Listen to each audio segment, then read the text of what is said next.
Hello, everybody. We're back again for another episode of the Imperfect Life podcast. Had some technical difficulties today, trying to figure that out, but it's been a good learning lesson. We were able to figure out a way around our Rodecaster Duo not really working. So we're gonna test it out and see how it works, and hopefully it everything works out and sounds good. I am with Yerzhan today. How would you say your last name? How would you say your name? Yeah, dude, thanks for having me. My original name is Yerzhan, but it's quite tricky to pronounce for, especially for Americans. Yeah. Sometimes I go by John Bay. It's just the Bay is like basically my last name is Toilet Bay. I just got off Toy and left Bay. Okay. And since Yerzhan close to John, I'm like, all right, I gotta make my new name here in the United States. When I came here, I go by John Bay. So Okay. yeah, All right. All right. that's pretty Well, much. you and I met at an event at Pace Morby's house. Yep, Um, exactly. it was a event where we called agents, did some agent outreach to see if we could maybe pick up some houses with some creative finance and some of the situations that maybe their sellers were in. It was a good time. We it worked out really well, and we've kept in touch since then. Spent some time together while you were in town, and now you live here. You were living in Florida, right? Yeah, it's in Yeah. Florida. Yeah, bro, it was a year ago, I guess, and that will be challenge. No one left behind challenge. I mean, it's a such an honor to be around those kind of people that like the same. I would say close, like as Pace says, close to each other, vibration. Like you're hanging around those people that is doing deals and stuff. But it was a good experience for me, and yeah, we met uh, at NLB Challenge at Pace's house, and like, wow, it was such an amazing experience for me. Literally, I just boosted, up after that event. It was like a week, if I'm not mistaken, right? Yeah. So, and yeah, it was a good challenge for me. And what were you doing prior to going to the No One Left Behind challenge? Well, actually, I guess start out. How long have you been in America? I mean, yeah, it's been a while. It's been 7 years, but back if I'll touch my background a little bit. So I was born in Kazakhstan. It's a former USSR country. Um, I was born in 1989. So I was born in Kazakhstan. We used to live in southeast part of Kazakhstan, close to China. Then we moved to northwest part of Kazakhstan, a city called Aktobe, where we were close to Russia. So I grew up there, graduated for two universities. I got two bachelor's degrees. Then I entered to aviation classes and got my education in aviation, became an air traffic controller because it's well paid salary, well paid profession. Used to work as an air traffic controller for a while, 78 years. Uh, got my first daughter was born during that time, and because of my personal circumstances, I had to move to the United States. Um, Left all my gainings, all the stuffs that I earned, gave it to my mom as a present. So and left the U.S. with nothing, which is literally one bag, Wow. and my wife, one bag, one kid, and I would say no English, because it's like life has turned 180 degrees completely. And we came to U.S., landed right in New York City 7 years ago, and uh, yeah, it was a journey. Like I've been living here for 7 years, and first came to U.S., New York City. My second daughter was born. We gave a name after Alicia Keys, a singer, American singer here. Oh yeah. Yeah, because she was born in New York, and so and yeah, I used to work because when we came, it was 2019, and COVID hit. COVID hit. It was like went crazy. We didn't know what was gonna happen. I mean, everything is shuts down, and like no job, nothing, because we're new here in the United States. No work permit, nothing. Literally, like came with, I guess, $5,000 in our pocket, and like it was enough for a couple of months. Then we had to survive Yeah, somehow. especially in New York. New York is great. I mean, it's democratic, it's open for immigrants, but still, you gotta do something. So, and yeah, I was working like a little bit everywhere until it shuts.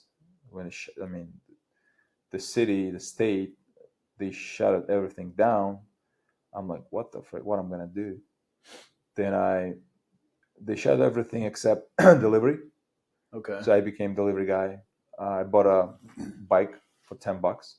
Oh yeah. Yeah, started to deliver stuffs and collect some money, about 2-3 grand. Bought my first car, Lexus IS 250. Then started to deliver on my car, and times goes by, and my wife, she's like, no, we got to do something, we got to move down to Florida. So, and we, yeah, decided to move down to Florida. And what was your motivation to move down to Florida? Why did she want to move down to Florida? Just because of how expensive it was, or what did she want to? What made her want to go to Florida as opposed to staying in New York? Yeah, the one of the reasons is it was expensive, and the second main one is because the state of New York was required for shots for Oh, COVID shots, and my wife, she's like, no, I don't want my kids, get vaccinated, and because they're small, like small, and yeah. why should I, like, Then she's like, since Florida was open, they didn't care about vaccination and stuff, and she's like, let's move to Florida. Okay. Then we moved down to Florida, and I guess it was a good choice because our third daughter was born there, Yeah. and we gave name Sophie, and she was born there. She's like as shine as like Florida sun. You know what I mean? Yeah. Like sunshine, we call her. So Yeah. sweetie. So, and she was born there, and we got beautiful 3 kids, and my beautiful wife, and yeah, I started to doing my business over there, appliance and HVAC repair. It's Okay. pretty good. Had my team like 5 or 6 technicians. I was leading the company, and Was that your own company, or was yeah, that that the was company you were working for? that was my own company. Okay. I opened the LLC, and started to do like entrepreneurship stuff. And how did you know how to repair appliances? Where'd you learn to do that? Everything is YouTube University. Oh yeah. Yeah, Oh like nice. I mean, I was working as air traffic control in Kazakhstan. Came to US like with no skills at all. Yeah. Like, and there was only one resource where I'll get whatever I want to do, and that was YouTube University. That's how I learned how to fix appliances and stuff, HVAC, and it's a big units. Then yeah, I'm like, all right, I'm not gonna do it myself. I'll need to build a company and team that's gonna I'll buy back my time, and will be able to focus on different stuffs like real estate. Yeah. So, and yeah, I had like 6 technicians. The income is coming in.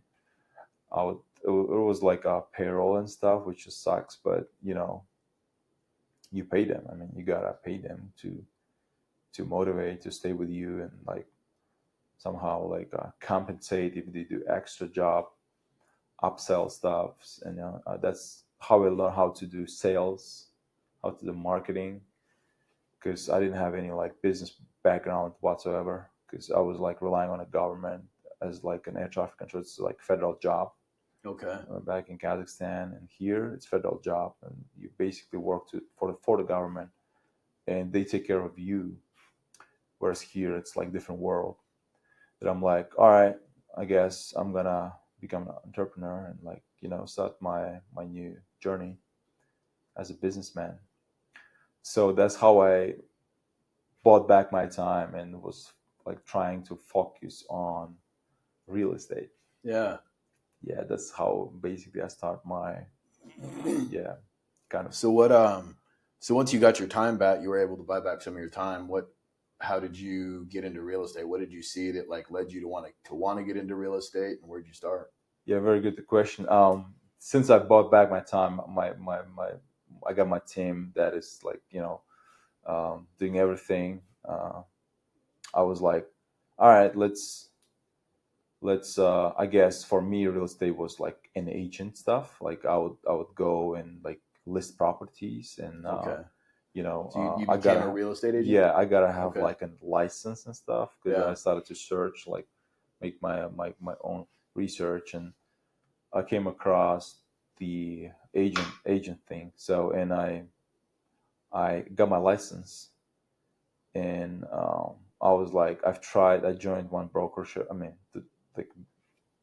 I went under the broker because you can't do yours by yourself. You'll need to under the broker for a while, for 3 years or Okay. something. Then you can get your own broker license. Okay. But they got me under their wings. But it was like, all right, so you will pay like monthly fees, that because you are under our brokerage, and the rest you got to do it by yourself. There wasn't any like trainings and stuff, and I'm like, all right, so I'm paying you guys every month $50 or so to be just under your brokership, Yeah.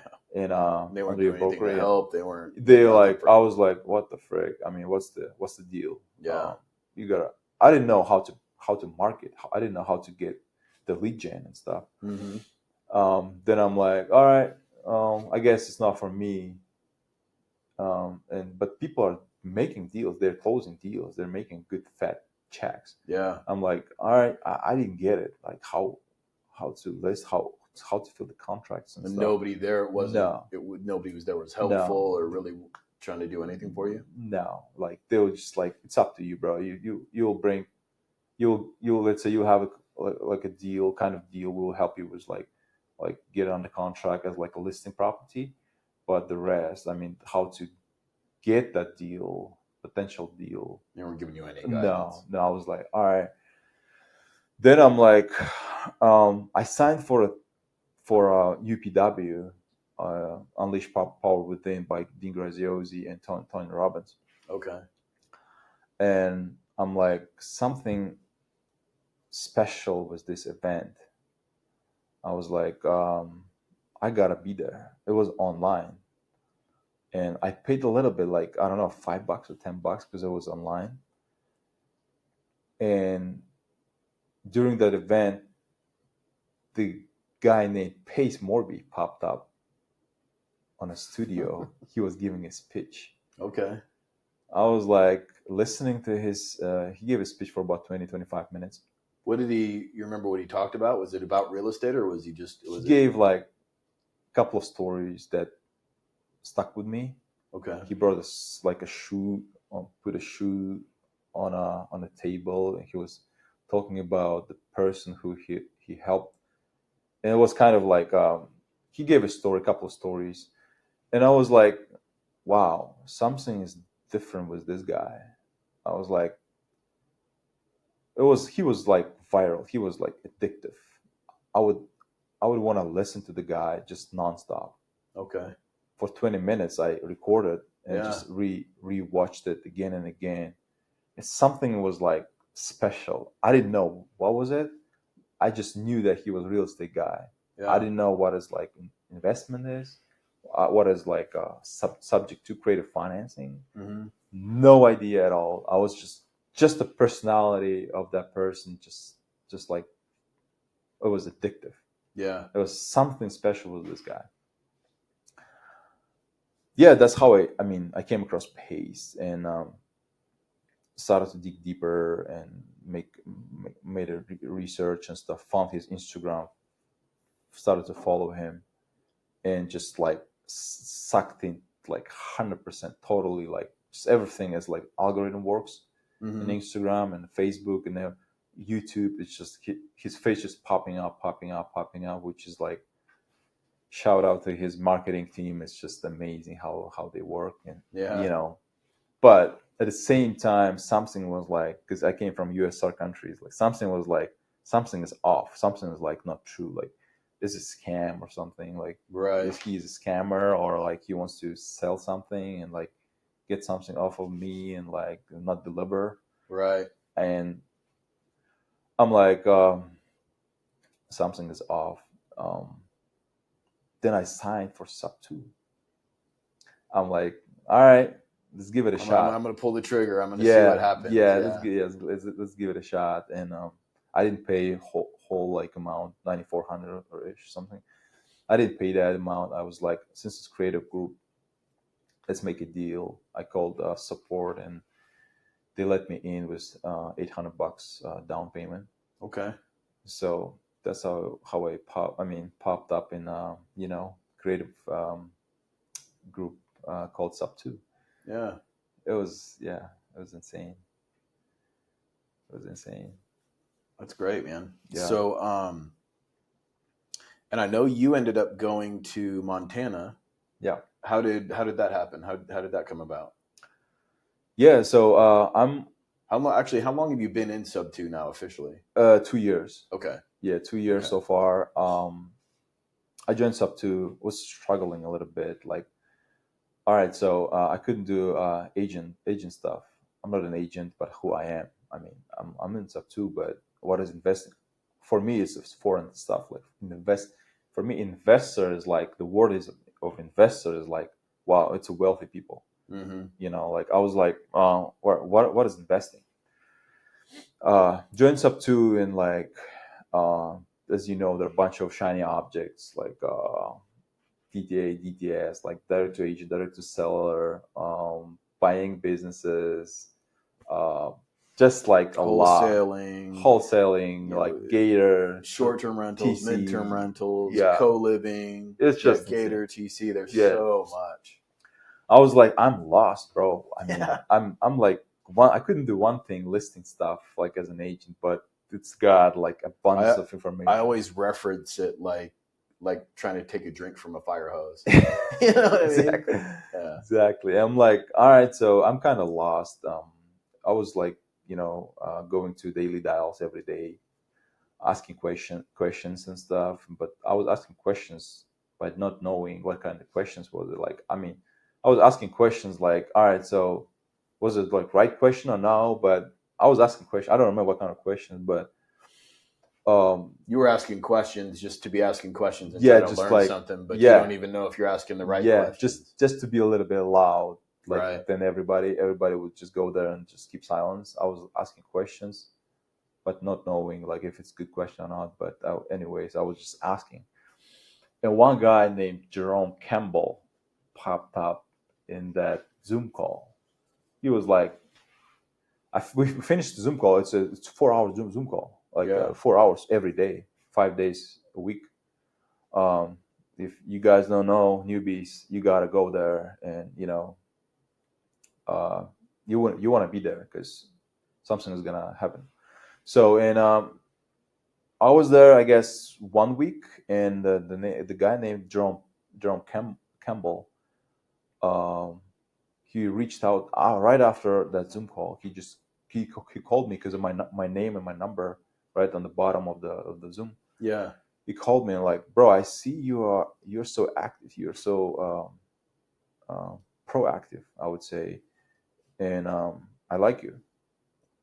I've been in Sub 2 since it's open, since it's launched.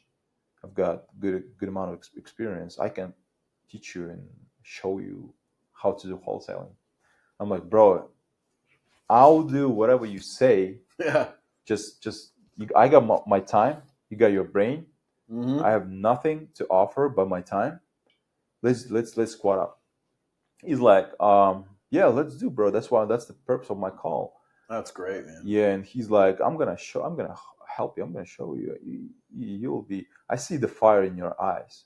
Like he said, I see you're just pumped up. You're pumped, guys. You something is unique with you, because he says, I've been here for a while and like never seen such a guy like you. Like, you know what I mean? you're just asking questions, and like I see that you have desire. I'm like, oh yeah, let's see, let's give it a shot. Then I started to door knock. I was door knocking like crazy. I would pull info like from Was that counties. something that he kind of taught you and directed you to do? Yeah, he just like, because he was a marketing in Florida. I was in Florida, Tampa, Florida. It was like there is a thing called county. You go to county website and you pull all the foreclosure stuff lists and you go and door knock. Mm-hmm. Why it's effective? Because everybody they do like a virtual thing, like they're cold calling them, but since it's foreclosure, people are like in an ostrich syndrome. They don't want to accept reality. They don't pick up the phone. Whereas if you go there and door knock, you'll be right in front of them. Right. You just need to gain that skill. Don't be afraid of talking to people and building rapport and stuff, trying to help them, be genuine.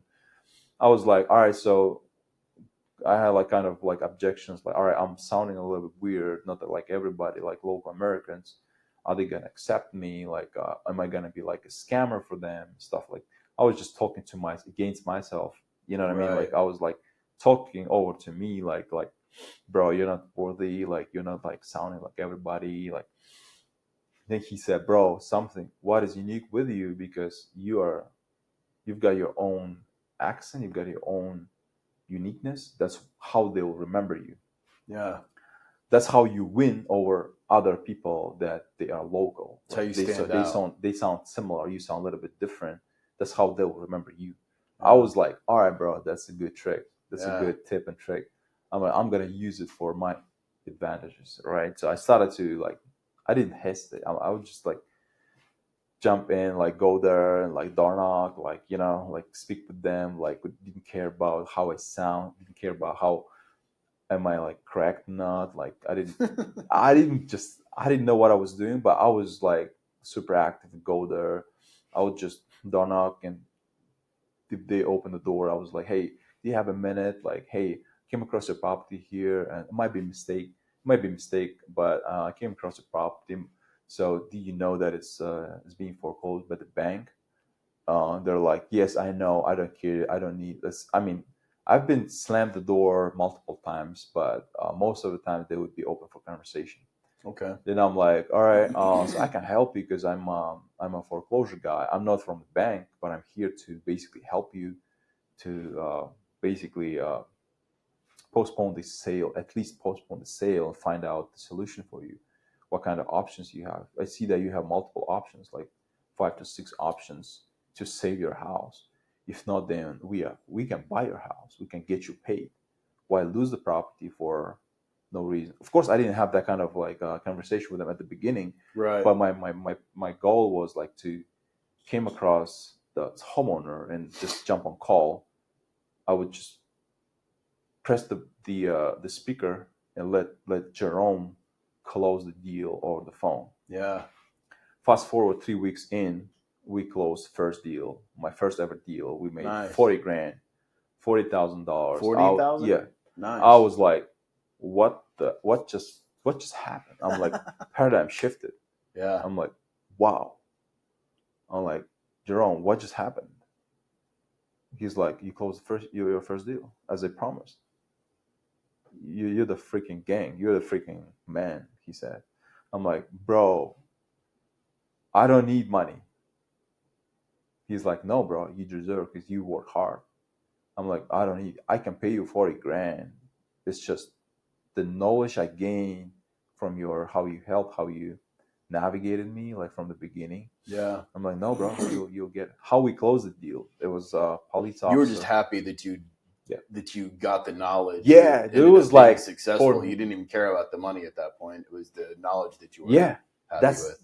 I was like, it was mind blowing. I was like, bro, nobody wanted to help me. Yeah. I mean, Total everybody opposite of your says, experience when you were trying to be a real estate agent. yeah, everybody says. I mean, in brokerage, they were like, you join our brokerage, you will close deals left and right and stuff. I'm like, nobody wanted to like give a hand over there. Yeah. I joined sub 2, and this guy just 1 week in, he just like, bro, I'll help you.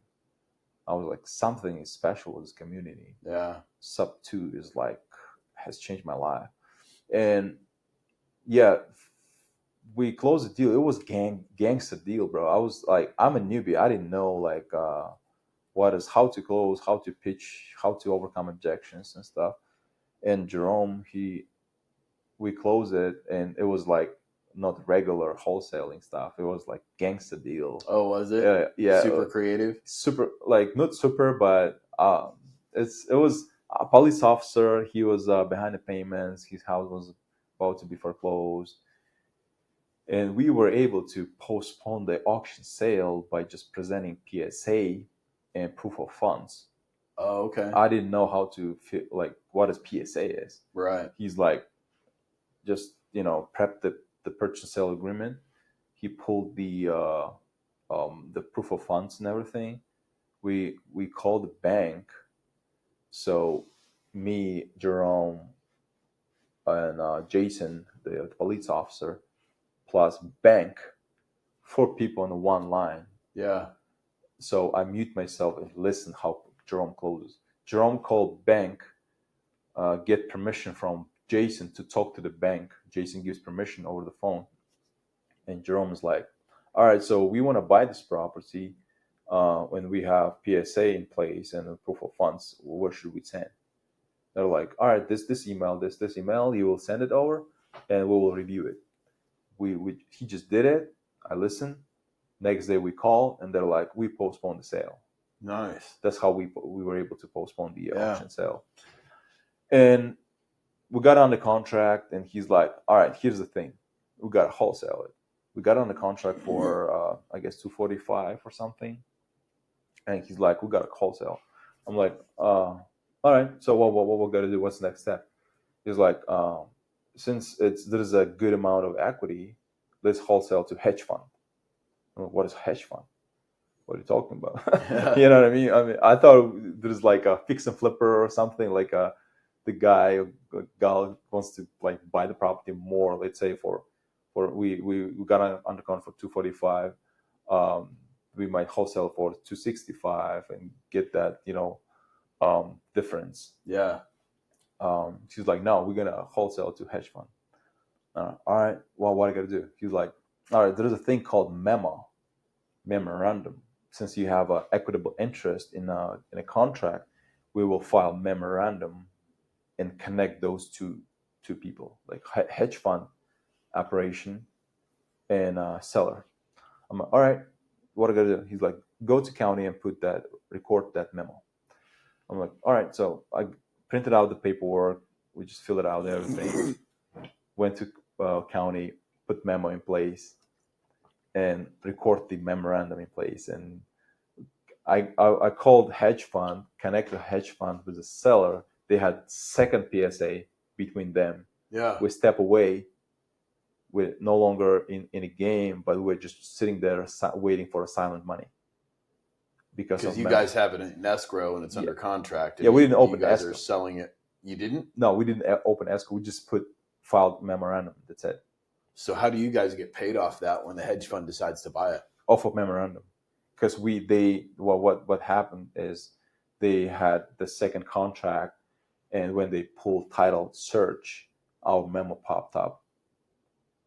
So you get your percentage off of that. Yeah, and they called us and like, how much you want? Or like $40,000. They're like, okay.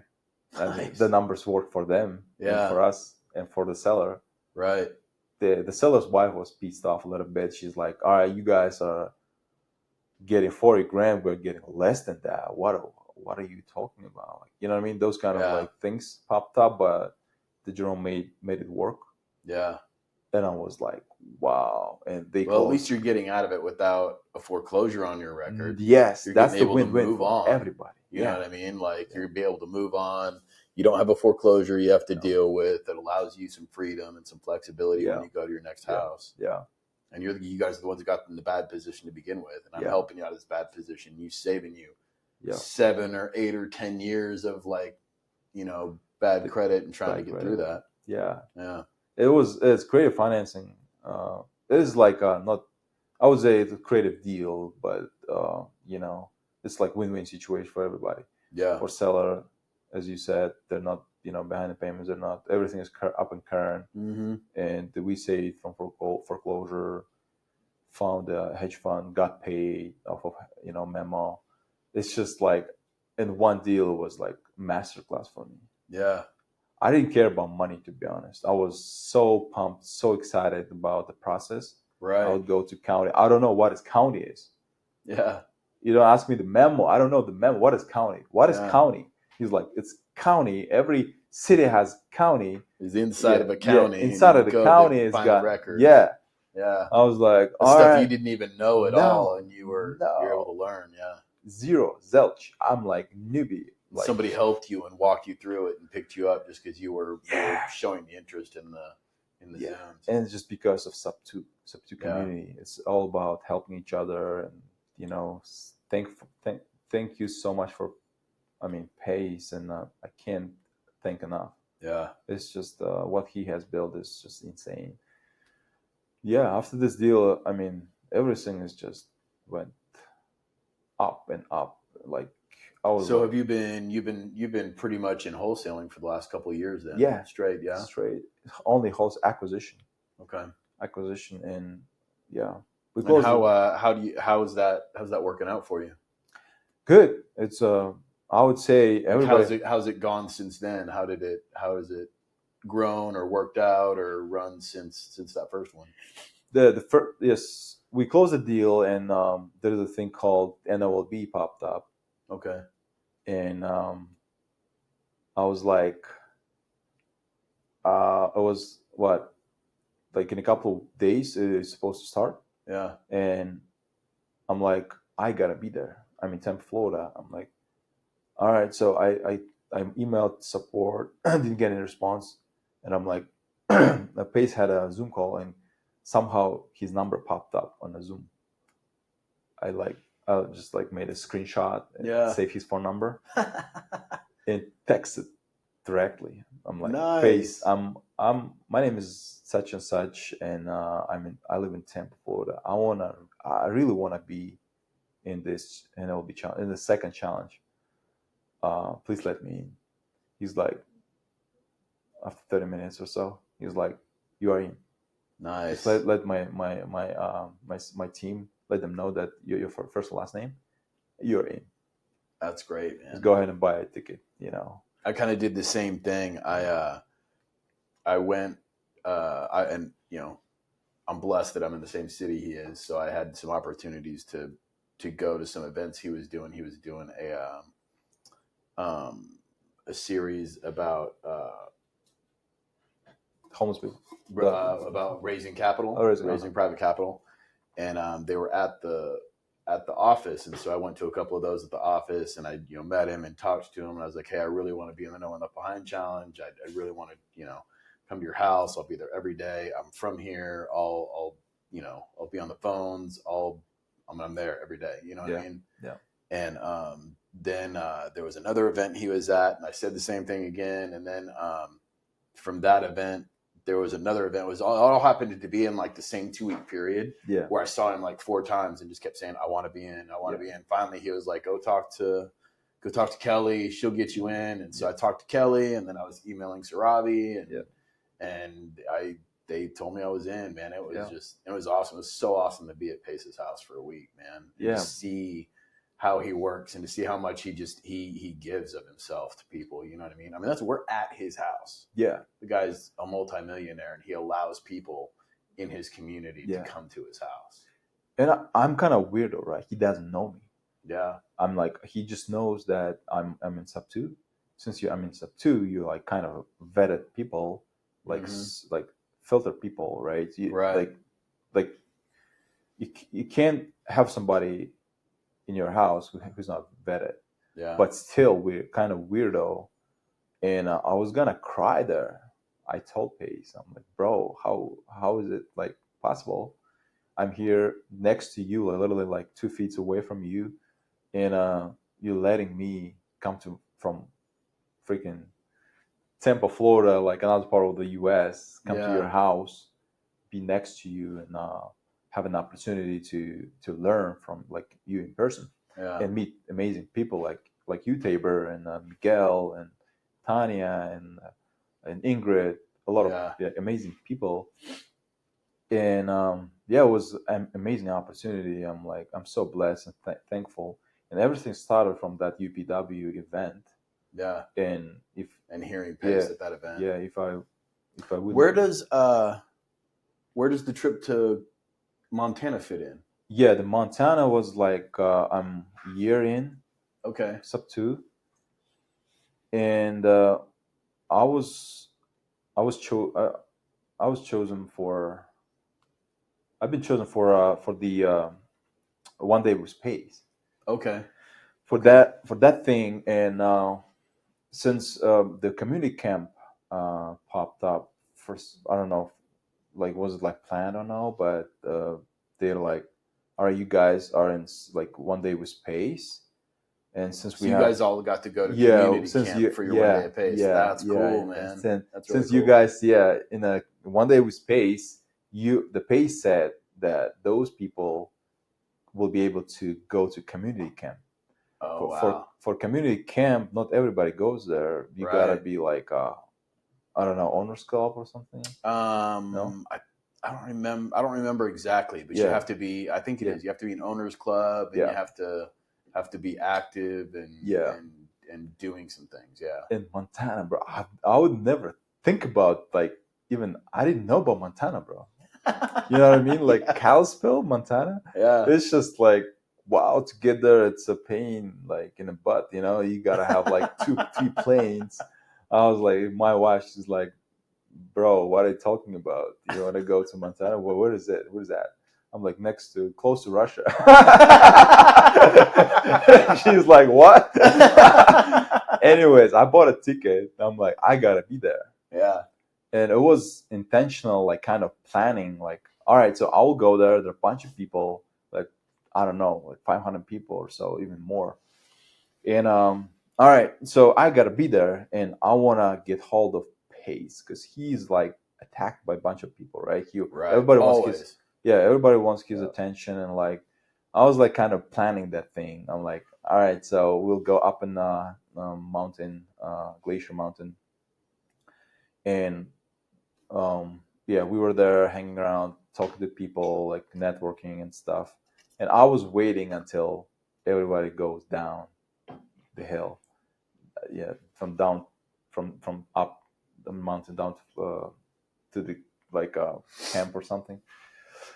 So, and I was able to get hold of Pace. Yeah, I remember you telling me he was waiting up at the top with his daughter, right? Yeah, because you took that picture. Yeah, I took that picture. It was a great picture from behind of him with his daughter. On his shoulders, looking at the mountains. Yeah, that's I'm writing a book now, still in process. I was chasing him.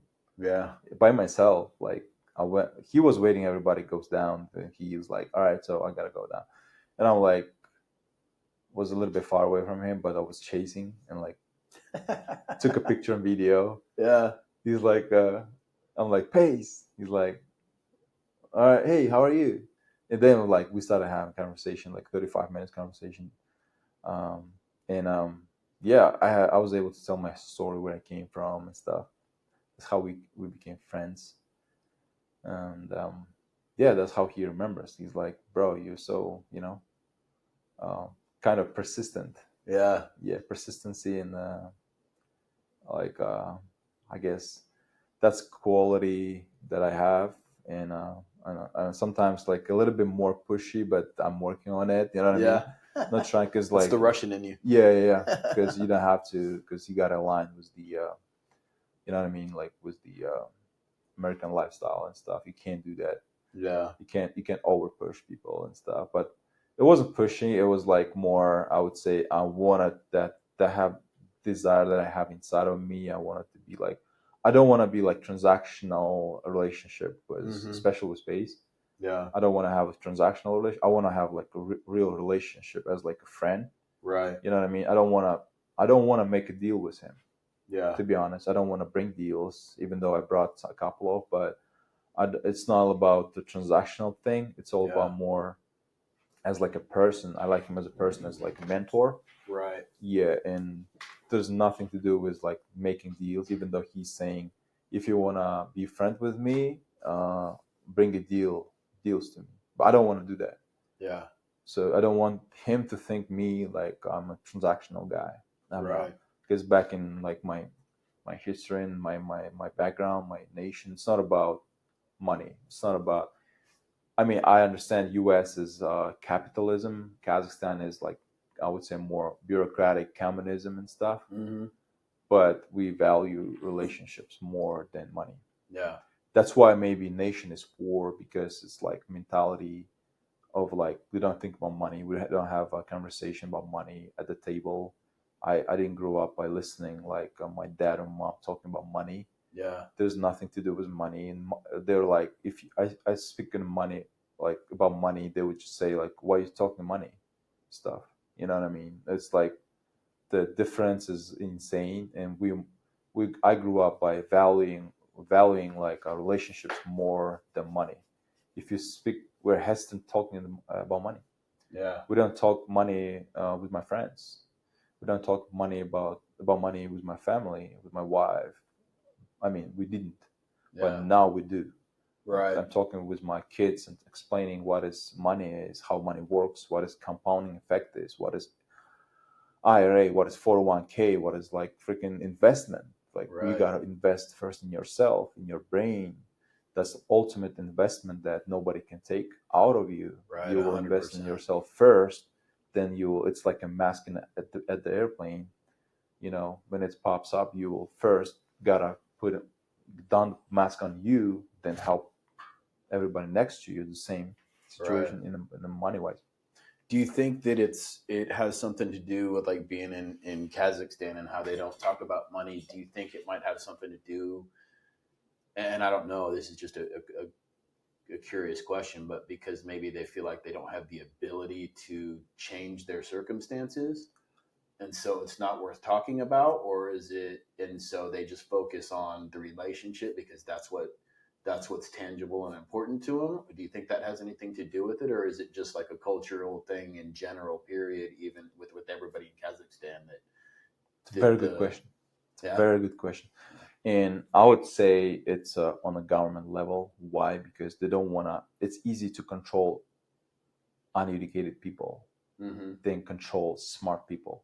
If Right. they'll put that in a system of teaching what money is, how money works, Mm-hmm. everybody's gonna be like, "All right, it's not right."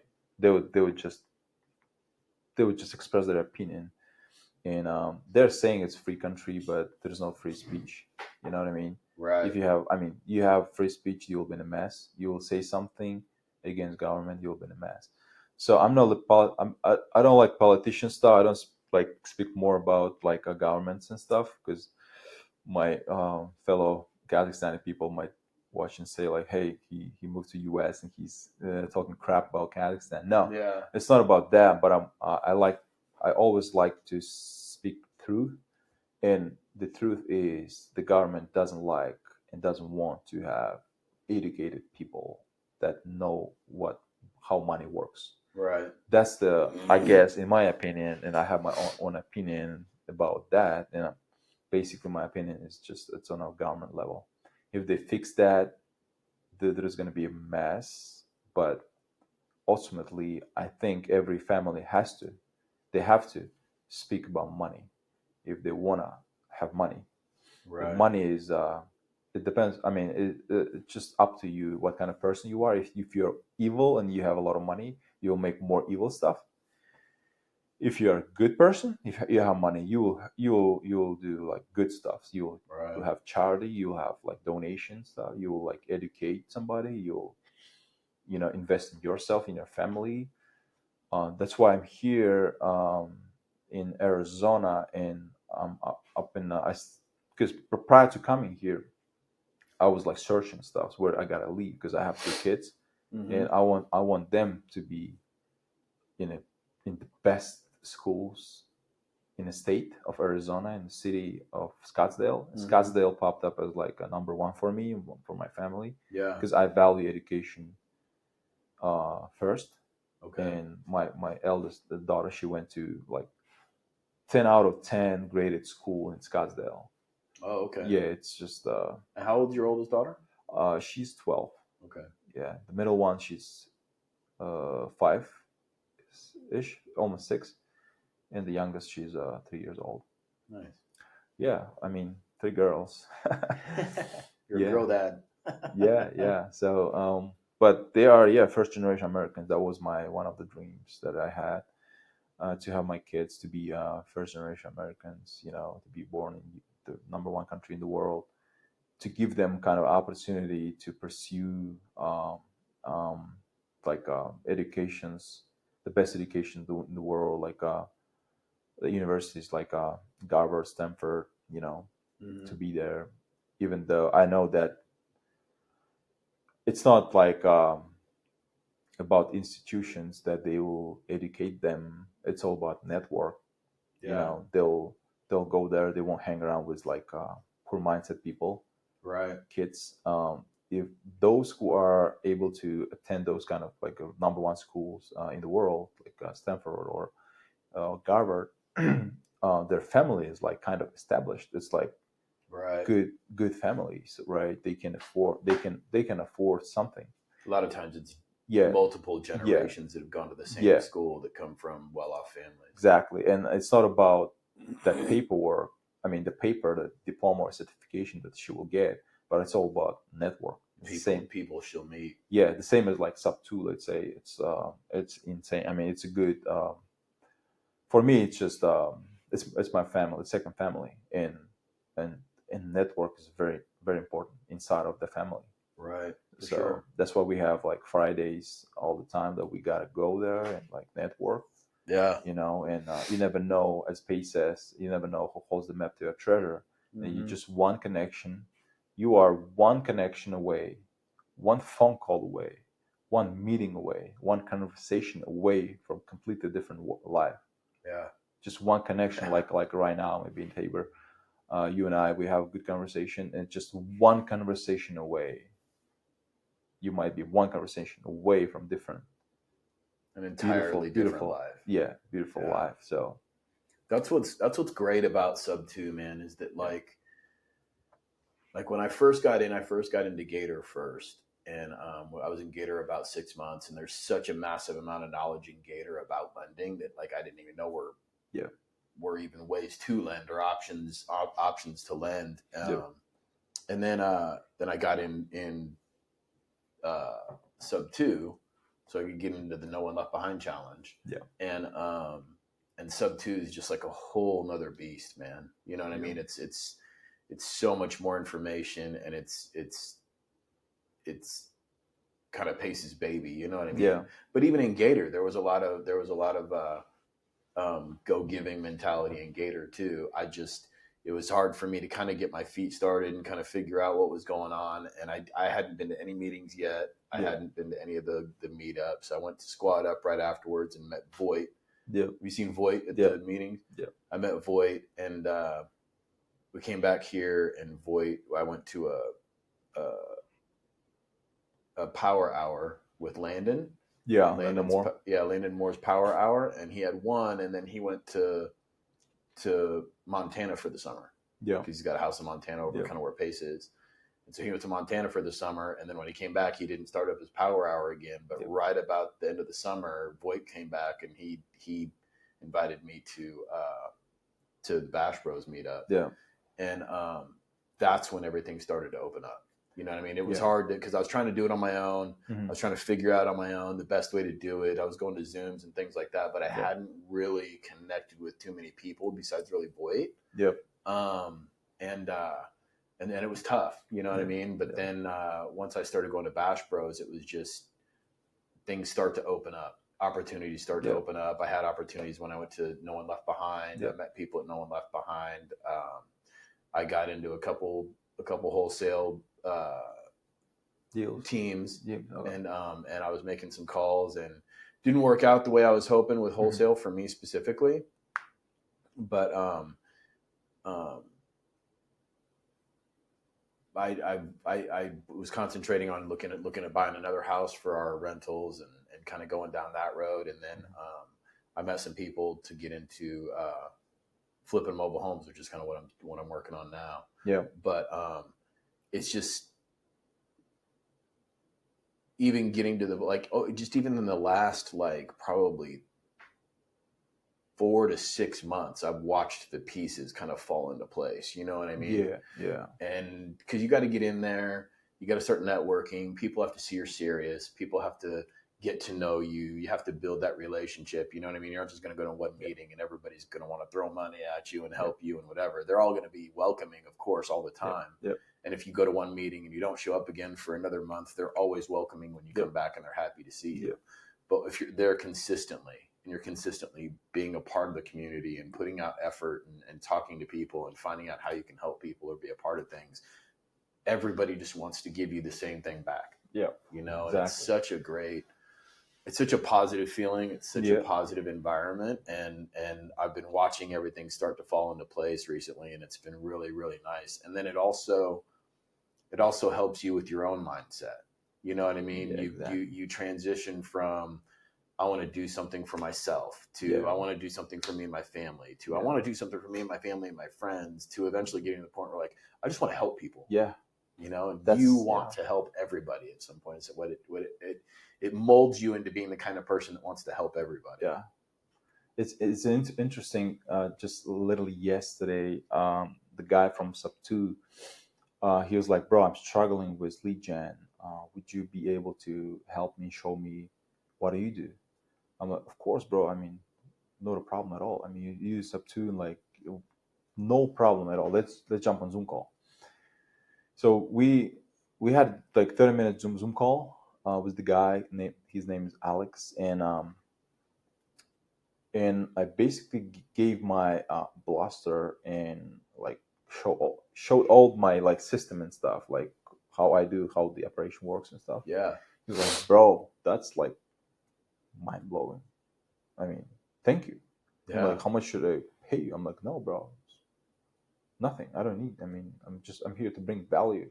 Right. He was like, all right, no problem, bro. Thank you so much. And the very next day, the Pace had a zero down thing, where he's like, you were there? No, it was a zero down business thing that he's about to open 5,000 car washes. Oh, the car wash! I saw his post on Instagram, but I don't know too much about it. I haven't had a chance to get into it yet. And the entry fee is $14,000.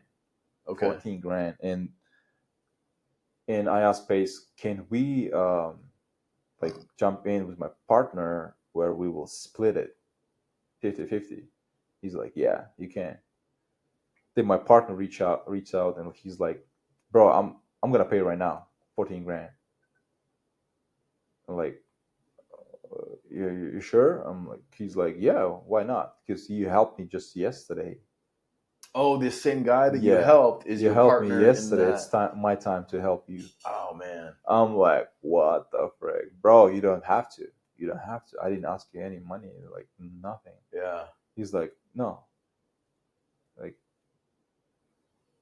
All good. That's really cool, man. I'm like, bro, I didn't ask anything. Yeah. It's just I helped the guy, genuinely didn't ask nothing for return, and he's like, it's my time to help you. Yeah, that's I'm like, great, man. Wow, that's good, bro. I mean, you don't have to, but if you want to, then if somebody wants to help you, you don't have to block it. You gotta welcome it, For sure. So I'm like, cool. I remember hearing that a long time ago. And when I was in high school, I remember hearing, and I'm paraphrasing, it's been so because I'm an old fucker now, so I can't remember what shit happened when I was young. Yeah. But I remember a guy was doing a talk, and he was like, because so many times people are like, oh, hey, here's a gift for you. And you're like, oh, you shouldn't have. Or they're like, they want to give you something. And like, oh, no, I don't, it's okay. I don't need it. Yeah. You know what I mean? He's like, but that's not the correct response. Somebody's offering you something because they want to on their own. You know what I mean? Yeah. So he's like, if somebody offers you a gift and you're like, oh, you shouldn't have, maybe next time they'll be like, okay, I won't. Yeah. You know what I mean? Yeah. And you're also helping somebody else out if they're trying to help you. If they want to reciprocate that in some way, that's their way of showing gratitude. That's their way of being grateful. And you should be open to, because so many people that they don't want. It's like they feel like they can't do it. They shouldn't accept the help, or they shouldn't accept anything. You know what I mean? Yep. And that's kind of taught to us. Yeah. You know what I mean? And it's been interesting. Like I listen to a lot of books and a lot of podcasts and stuff, and it's interesting how the psychology that goes behind what we're taught growing up, even in school. Yeah. You know what I mean? Like school doesn't teach you collaboration. School No. doesn't teach you like working together. School is actually teaches you to do everything on your own. Yeah. Don't ask for help. Don't, you can't work with somebody on a test. You can't anything. It's all about do it on your own and don't ask for help. Yeah. And you shouldn't accept help. Yeah. And in the real world, it's the opposite. That's not how it works. Yeah. You know what I mean? And nobody teaches you that growing up, you know? Yeah, 100%. It's interesting why, I mean, that, as I said, maybe it's just the system stuff. They don't want to like have smart people. It's like easy to control, and control, like, not stupid, but the people that they have educated. Like, well, there's a difference between stupidity and not being educated. Those are two totally different things. You know what I mean? You can be stupid and somebody can try to teach you as much as they want to teach you, and you're just never going to get it. You're not going to get it. But if you're not educated, that doesn't necessarily equate to being stupid, because there's a lot of smart people out there that aren't educated, and you give them an opportunity, you give them a chance, you teach them, and they'll pick it up quick. Yeah, exactly. But it's, I guess, the system stuff, I don't know. It's but untraditional, like educations like this, going to the courses, like getting like I didn't trust, like, before. I was like, all right, it's dumb to pay somebody for the education and stuff, because it's a waste of time and money. Right. In fact, it's not. Like, you are basically buying back your time. Like, the person who's been doing it for a while, for 30 years, 40 years, 20 years, they are selling their courses for, like, let's say $5,000, $10,000. They are putting that time into one. They're bottling up 30 years of knowledge. Yeah, and you are getting it. You are buying the course and applying, and basically buying back your time, and like avoiding those mistakes that person has done for a while. Right. So it's like, nowadays everything, like, YouTube University. YouTube is like not filtered, but you gotta be careful what you're listening for, and but and you do have to like I'm not anti-courses at all, you know what I mean? And I've been super, super blessed that, like, I'm in 3 different communities. I'm in a midterm rental community, and then the Gator community with Pace, and the Sub 2 community with Pace. And I've been insanely blessed that all 3 of those communities are very much go-giver communities. Everybody in all those communities really wants to help everybody else out. But you do have to be careful. You know what I mean? It's nice to meet people and talk to people who are in a community already. And because there are courses, quote unquote courses, you know what I mean? That's why Pace doesn't like calling his thing a course, because it's a community, and I like that. That's why I always call it a community. But like, there are courses where somebody charges you $25,000 for like a DVD set. You know what I mean? For 1 year. Then, and then if you watch that DVD set for just $100,000, I'll give you like this extra DVD set with more DVDs in it. You know what I mean? But there's no follow up. It's not somebody you can call. There's not somebody you can talk to. There's no support at all. You know what I mean? There's no events that bring all the people in the community together to meet each other and learn from each other and grow. Like, none of that happens, which is so, like, it's so mind-blowingly insane, the opportunities that are inside of Sub 2 for the amount of money that he charges for it. You know what I mean? Yeah. I mean, there's events that you like, Squad Up. You got to pay a little bit of money to go to Squad Up. You got to pay money to get there. You know what I mean? Owners Club. Yeah, Owners Club. You know what I mean? There's other things inside Sub 2 that cost money, but it's worth it. But the amount worth it. The amount of things that you get back for the amount of money that you put in, return is exponential, right? The return's insane. Yeah. And you don't have to do any of those other things either. You don't have to go to Squad Up. No. Squad Up is amazing. Yeah. You know what I mean? And the people you meet. Family reunion. It is. It's a giant family reunion, and it's just an amazing experience. I've been blessed that I was able to go to both the first two. Yeah. But like, you don't have to go squat up. Yeah. You don't have to get into Owners Club. Yep. You don't have to go to a day with Pace. You don't have to do any of those things, and you're still going to have people that are there to help you and help bring you up, and you're still going to learn, and you're still going to be able to grow if you don't do any of those extra things. You know what I mean? Those extra things, just, I think bonus. I think it's a bonus, and I think it's speed. It's like gasoline on the fire. It's an acceleration for sure. Yeah. That's, I mean, but it's not like you get in and you get nothing out of it unless you pay more money. You know what I mean? If you get in, you could spend not another dime, and you could learn. The amount of knowledge you get would change your life exponentially. That's why I say, like, hey, if you join up to, there's no excuses you can't do and close deals. Right. 3 weeks in, 40 grand. Oh, wow. You know what I mean? 40 grand. Like, I've never earned such money. Like 40 grand in 3 weeks. Check. Like, wow. I was scared a little bit. 20 grand. What I'm going to do? Yeah. The first thing, I guess, I think I bought bread. It's like kind of superstition thing in Kazakhstan. Like, if you like get your first salary, you gotta go and buy bread. Yeah. You know, bread and butter. Really? Kind of cool, superstition thing. Yeah, for sure. Right, so that's cool. Yeah, because you want to be. Do you go buy like some special bread at like a nice specialty shop, or just a grocery store? You got to buy some bread. Yeah, any bread. I mean, just bread. So that's cool. Because it's the number one thing that everybody needs: bread and water. Well, because you were telling me too that you got the history of your country a little bit back when you guys were part of the USSR. We were talking about that today. That they tried to kind of eliminate you guys through famine. Yeah, that's like a sad story, but we were able to survive it. The hunger period, 1930, I guess.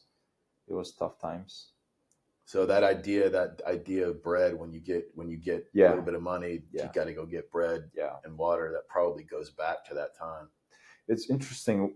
I work with a lot of people, right? As like the appliance and track repair company, and I meet a bunch of people, like a lot of people that is interesting, and they have their own opinion about the U.S. government. Yeah. And they would just sit there and complain whole day by saying, Trump is crappy, Biden is crappy, this crappy, that crappy, former president Clinton, this crappy. Like, bro, what are you talking about? You are so freaking blessed person. You live in number one country in the world. You have no hunger. You have no war. Nothing's flying over your head. No rockets flying over your head. So you're sitting here and telling me who is crap, who is not. Mm-hmm. Let's do this. I'll buy a ticket right now for you, for your hotel, for your flight ticket, and 2 weeks like expenses that go to like any former USSR countries. Yeah. You'll go there and basically you will tell me that you will stay there for 1 month. You won't. He's like, I will. I'm like, no, you won't. Because you got used to the comfort here in the US. Right. You are, at the end of the day, you have clean water and you have bread. You have like abundance of groceries that you can go and pick and, eat like whenever you want. Take a look at those countries. Take a look at the Syria. You know what I mean? Like those like third world countries. Right. Bro, no excuses. You don't have to sit and cry. Don't think. Shut off the TV and just go and sweat a little bit. Yeah. And you will have, you will see how your life has changed. Yeah. So it's like, bro, I needed this. I needed this conversation. Yeah. Like, I'm like, bro, because I've seen to like another part of the world. I came from there. I don't want to go there back. Right. I don't want to go there because why? That's why I'm here. Like my kids, they were born here. They're first generation Americans. I'm so blessed. Every day I'm telling them, be blessed, be thankful. Wake up in the morning, say thank you, God, for this opportunity. I've got 24 freaking hours to change my life. 24 hours every day. You sleep 8 hours. Like okay, let's say like you have 16 hours of changing your life. Like that's the time that you're awake. Right. 8 hours you sleep, 16 hours you're awake. You have 16 hours to change your freaking life. Yeah. What are you complaining about? Don't watch that freaking news and stuff. I'm like, Yeah. bro, I needed that conversation. You just like, it changed my perspective and stuff, my point of view. I'm like, yeah, I'm telling you, you won't be able to stay there for 1 month. Yeah. You won't be. You wanna be back like the next day. Yeah. Next day you're like, John, like buy the return ticket right now. Like, Yeah. yeah, be blessed. You have everything. You're one of the wealthiest countries in the world. No excuses. You can do anything. You sweat a little bit, and you can you earn money and stuff. Yeah. It's interesting because like we forget about that as Americans, man, and we're like, our life is so hard. This sucks. Like, Not everybody. yeah. Some people they just got it for granted, and like Yeah. they don't appreciate what they have. But not Well, then you everybody. even look at like we have the richest poor people on the planet.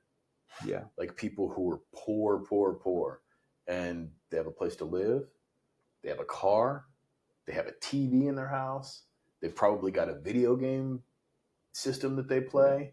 You know what I mean? And they're living off welfare. Yeah. You know what I mean? And they're considered the poor of the poor population of the country, and they're all fat because they have so much food. You know what I mean? Spoiled. Running water. Yeah. And it's tough to remember, man. It's tough to remember like what people have to go through in some of the other parts of the world, Yeah. It's definitely good to be reminded. Yeah, it's good to be reminded. Yeah. 100%. And it's if you're born in US, if you're an American, it's God-given gift. That's first you won lottery when you were born. You were born here, you won a lottery by default. Yeah. I just won a lottery green card. I won lottery 3 times in my life. Yeah. First when I was born as a Kazakh, I would say. Even though it's third world country, like if you dig deeper and like analyze it and stuff, but it's I would say it's a third world country. But I would say I won the lottery, be born Kazakh as a Kazakh because I value stuffs and I've seen like hunger and stuff. You know what I mean? Right. The second when I met my wife, the second lottery I won when I met my wife. Nice. That's amazing. She's my everything. She's my everything.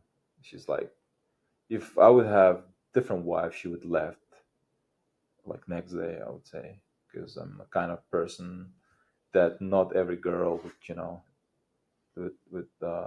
stay in. Like they would just. She's like everything. She looks after my kids. I don't let her work. She can, but she doesn't want. I mean, she wants to, but I'm like, no. I mean, I can provide. I can provide, but she's got my back. She's everything. I won lottery with her. That's awesome, man. It's just insane what she does. Taking care of the kids is like 100 times more difficult than just like providing food, like rent and stuff for cars and like all the like expenses. 100 times more difficult to take care of the kids. And she does hardest job in our family, and at the same time she's supporting me as like any kind of events I go to, like Subto and stuff, like travels. Like she's like, bro, you gotta go and do your stuff. I know. That's awesome. I trust you. She got my back and like in everything. Yeah, it's such a great feeling. Yeah, man, I'm blessed. Have that behind you. Like I'm blessed. You can conquer the world when you have that behind you. Yeah, that's like she's number one. She's number one. And the third, I won actual lottery, green card. This year I won. Yeah. That lottery. It's like for immigrant, it's just a miracle. Yeah. I've been playing a green card lottery. It's got 40,000 quotes, like 40,000 like opportunities for the people around the world. Yeah. And I was picked as like one. And this year I was playing for 10 years. Yeah. Since 2015. Yeah. Now it's like 2025, and I guess finally, because of my persistence, right, persistent, like all the consistent persistency, got its fruits and stuff. You know what I mean? Like this year, I won it because I've been living in the U.S. Been living here in the U.S. for 7 years, and like my documents was just like didn't move at all. Yeah. And this year I won lottery, 2025 green card lottery. That's great, man. And Congratulations. yeah, thank you. Yeah. And so far 3 times winning lottery in life. It's just it's not. And I would say fourth is just like meeting when I met Pace, maybe joining Sub 2 is like lottery as well, because not everybody knows about Sub 2 community. Right. So, and everything is for a reason. And I guess, yeah, so far I'm doing well. I mean, I'm not complaining. Sometimes it's hard, but I'm not complaining. I'm just like blessed and say thank you, God, for being the big rock behind my back. Protecting me for all the stuffs and navigating me and let me meet amazing people like you and the people from Sub 2 community, like amazing people on the journey of my life. It's just for a reason, not just like accident. It's for a reason. He's navigating me. So I'm blessed, bro. It's amazing. Yeah. How about you? It's awesome. How about you? I've been blessed. I think I kept myself from. I turned away any blessings that maybe God might have had for me when I was younger. Yeah. Because I just wasn't in a place where I would have been able to take advantage of it. I was angry. I was mean. I was one of those Americans who thought I was given a bum deal instead of knowing that I would have been given the lottery. Yep. And I was mean. I was angry. Spent a lot of my life just being too angry to really navigate my life and going from job to job and job when I was in my 20s. And as I got older, I went to some counseling and kind of learned that I have ADD, and so I learned through counseling how to manage that. You know what I mean? Because it's a real thing, and it affects how you see things and how your brain functions, but it's also manageable. Yep. You know what I mean? It's all you need to do is recognize that you have it, and then learn strategies to navigate around it. You know what I mean? Yep. And I've been blessed that I've gone down the path of learning how to navigate around it, and then also learning about myself and growing and my own mindset and things like that, and changing my outlook on life. And it's strange. It's interesting because I was growing. I was already down the path of growth, and I was already down a path of learning more about myself and becoming a better human being when I made the decision to break the law and rob banks and ended up getting caught and going to prison. But that also was also a blessing, a huge blessing. Yep. You know what I mean? It sucked, obviously, because it kind of puts your life on hold. It's like you press the pause button on your life for 8 years that I was in prison. But that experience in and of itself, it taught me to be around people that maybe I would normally avoid. Yep. You know what I mean? It taught me how to interact with people that I don't necessarily relate to. Yep. It taught me how to listen to other people's stories that maybe weren't my stories and be able to relate to things that they've been through and they've gone through, and to be able to see other people with a little bit of empathy and compassion. Yeah. Which was hard for me before going to prison. And then since I got out of prison, my family was there for me all through prison. And one of the real big blessings I got while I was in prison was my mom was just overloading me with books. I mean, any book I could think of that I wanted, she would make sure that she sent me. And then she would send me some that she thought were good too. But I mean, I got a whole library packed in boxes in my storage unit from books she sent me for 8 years. Wow. There were some spiritual books, historical books, just fiction books that were just enjoyable to read. And a lot of mindset books. But the last couple of years, I really, she sent me a bunch of real estate books, and I asked for real estate books. I don't even know how I got into real estate. I think I reread Rich Dad Poor Dad. Rich Dad Poor Dad. Yeah. That's a Bible and of real estate. Yeah. So it just kind of reignited my idea of real estate, and I loved watching HGTV. Yeah. And so you see the house flipping, and I'd done construction most of my life, so there were things in real estate that I could relate to a little bit. Yep. And so I started really trying to like study it and study like what I could do when I got out that might be a good thing to do. Because when the reason I decided to break the law and do what I did that got me in trouble was that at that specific time in my life, I was working my ass off, but I wasn't making enough money to really to move forward and grow in my life. And I couldn't see a pathway to do that. Yeah. You know what I mean? I had like, well, I could go do this and I could go do this, but I'd have to take a pay cut to go do that. I'm already, under paycheck to paycheck, or living paycheck to paycheck. And so when I was in prison, so I decided to rob banks because I thought that was a pathway, which is stupid. But while I was in prison and learning about real estate, it was something I enjoyed. It was something I understood. It was something I could wrap my head around, and I could comprehend, and like really, and it was super interesting to me. All the different ways you can make money with tax savings, with all the different ways you can get into real estate and make money in real estate.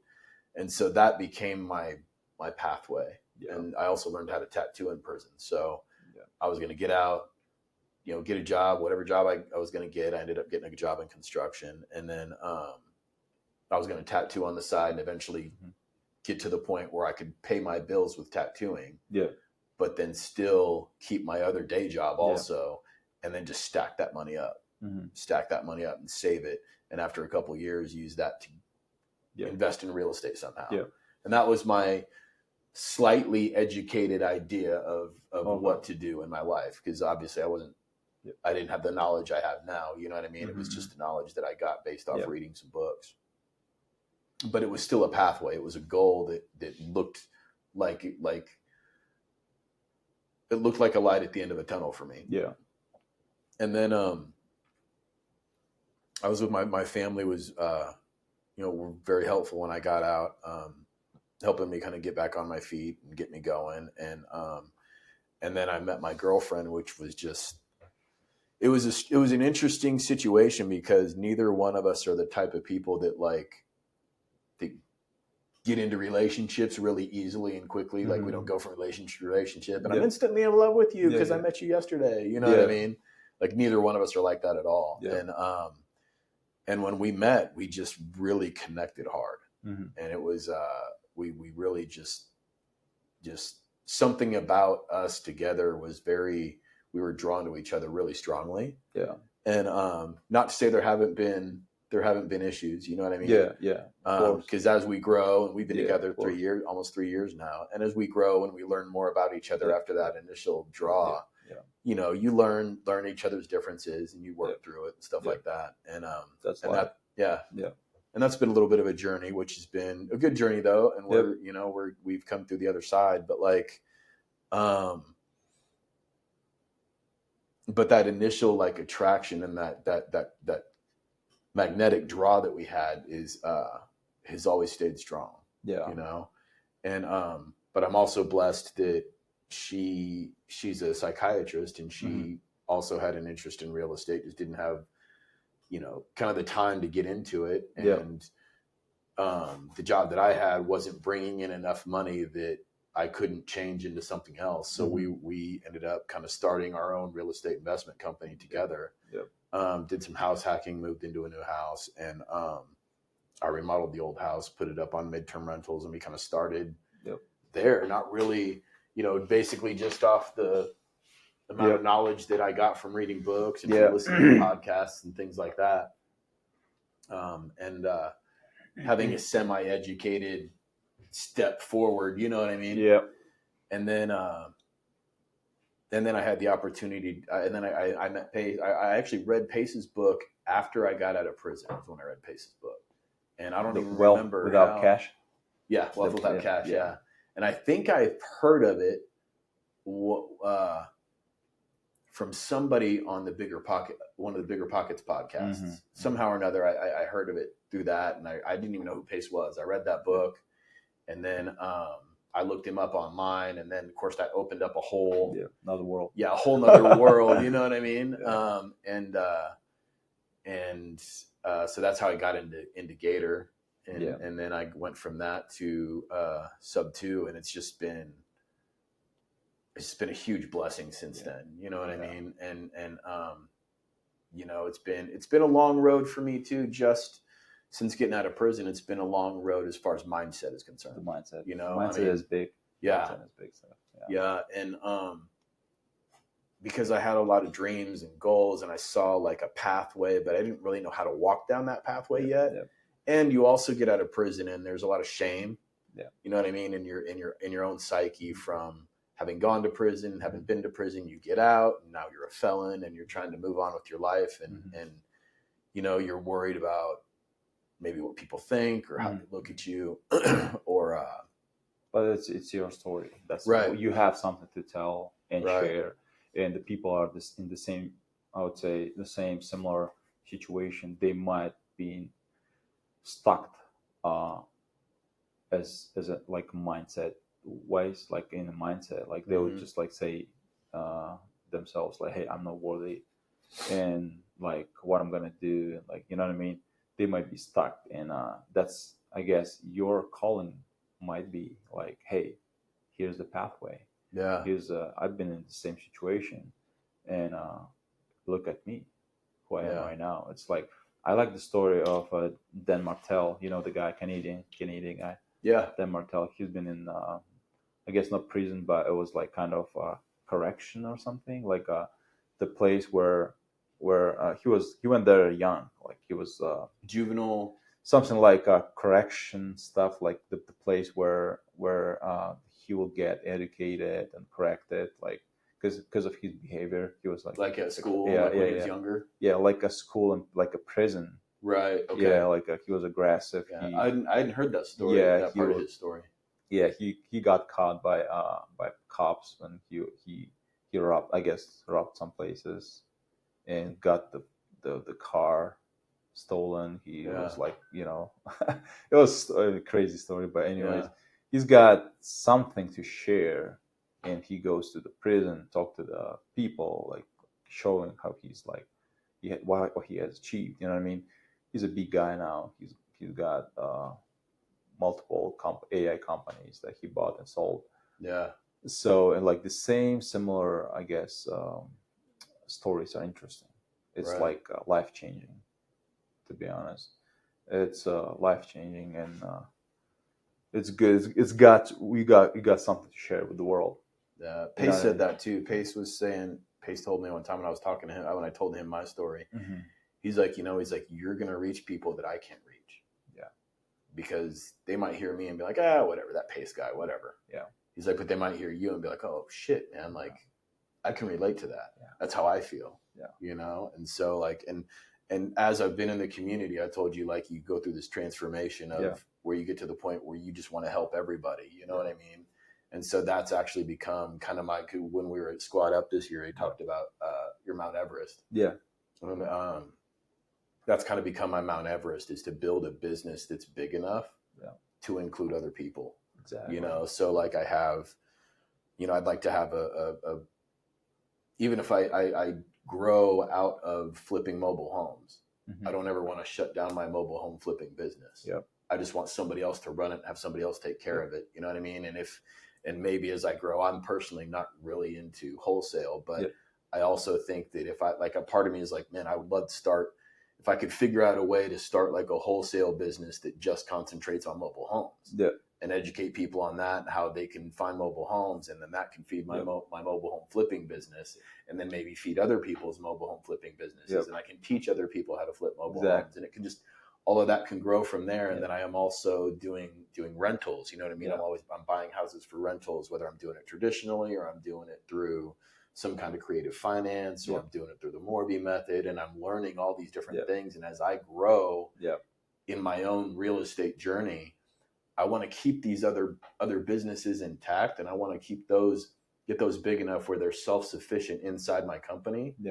Because what my dream is to be able to go to find people who don't have a pathway, whether they're they have addiction problems and they're trying to get out of addiction problems, or they're getting out of prison. And like, I was in prison with people who were like, man, I'm 35 years old and I've never had a real job. Yeah. You know what I mean? And I used to make 10 grand a week. Mm-hmm. I used to make 10 grand a week. I've never had a real job, and I'm going to get out of prison and I'm supposed to figure out how to succeed. Yeah. You know what I mean? With zero experience in life, and 35 years old, and a history of having lots of money at my disposal. And so what, like, in my head, what I see is like maybe taking somebody who's in that position, who's like, I'm done, I'm tired, I don't want to go to prison again. I'm tired of doing drugs. I'm tired of this life, this trouble that I've gotten myself into, and I really, really want to. I just need a pathway to something better, and I want to be able to provide them with that pathway, so I can say, "Hey, Steve, I know you're just getting out of prison.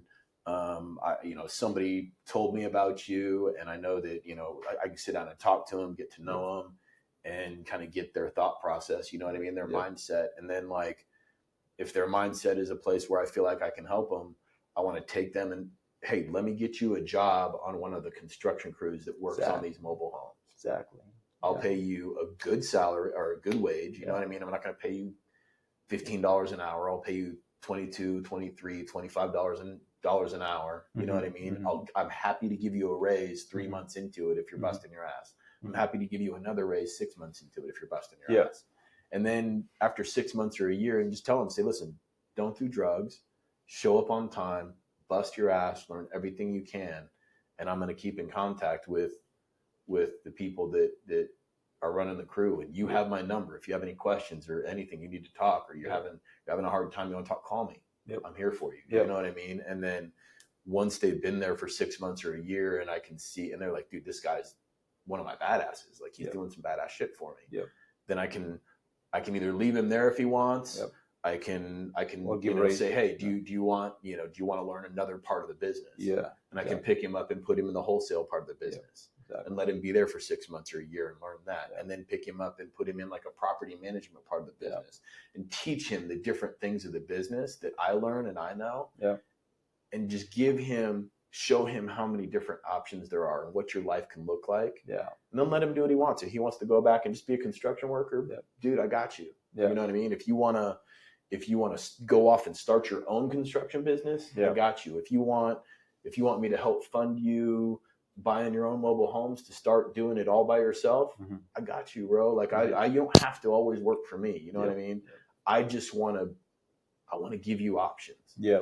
And you can stay here with me. You can grow past me. You can grow bigger than me. I don't care. I want to be able to give people who genuinely want a different life.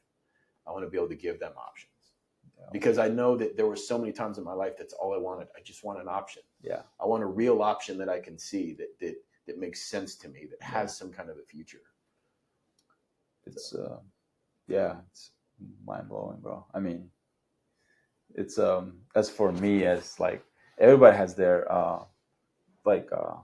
they can share, they can offer something to the world.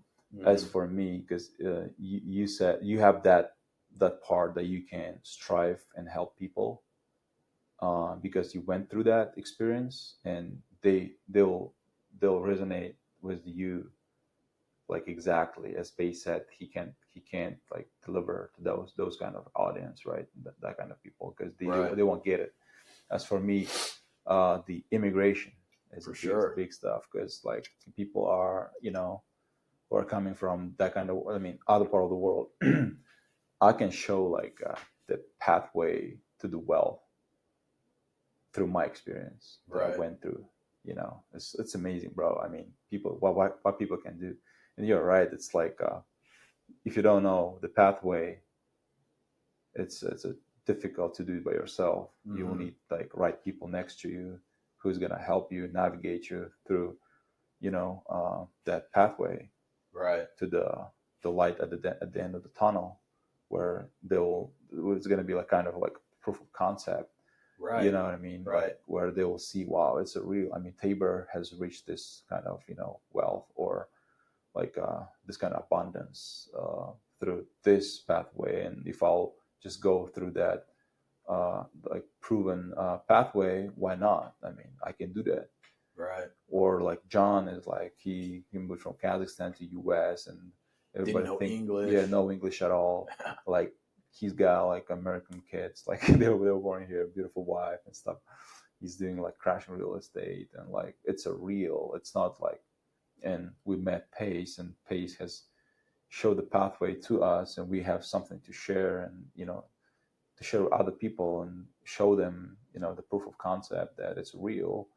Why not? I mean, Right. I can have that kind of mission. You have that kind of mission. I have that kind of mission. That's why I started to read. I started to write the book, Behind the Mentor, Mm-hmm. that I showed you. Like the cover is a Pace. Yeah. It's his kid on his back, on his shoulder, and like I named it Behind the Mentor. And in that book is basically it's all about immigration plus the mindset stuff, Yeah. the self-development stuff, Yeah. how you become like from ground zero up to the mountain, the glacier mountain, Yeah. and Montana, like you know what I mean, like that's my Mount Everest, like show other people and serve them as like a proof Mm-hmm. that everything's possible. So I think that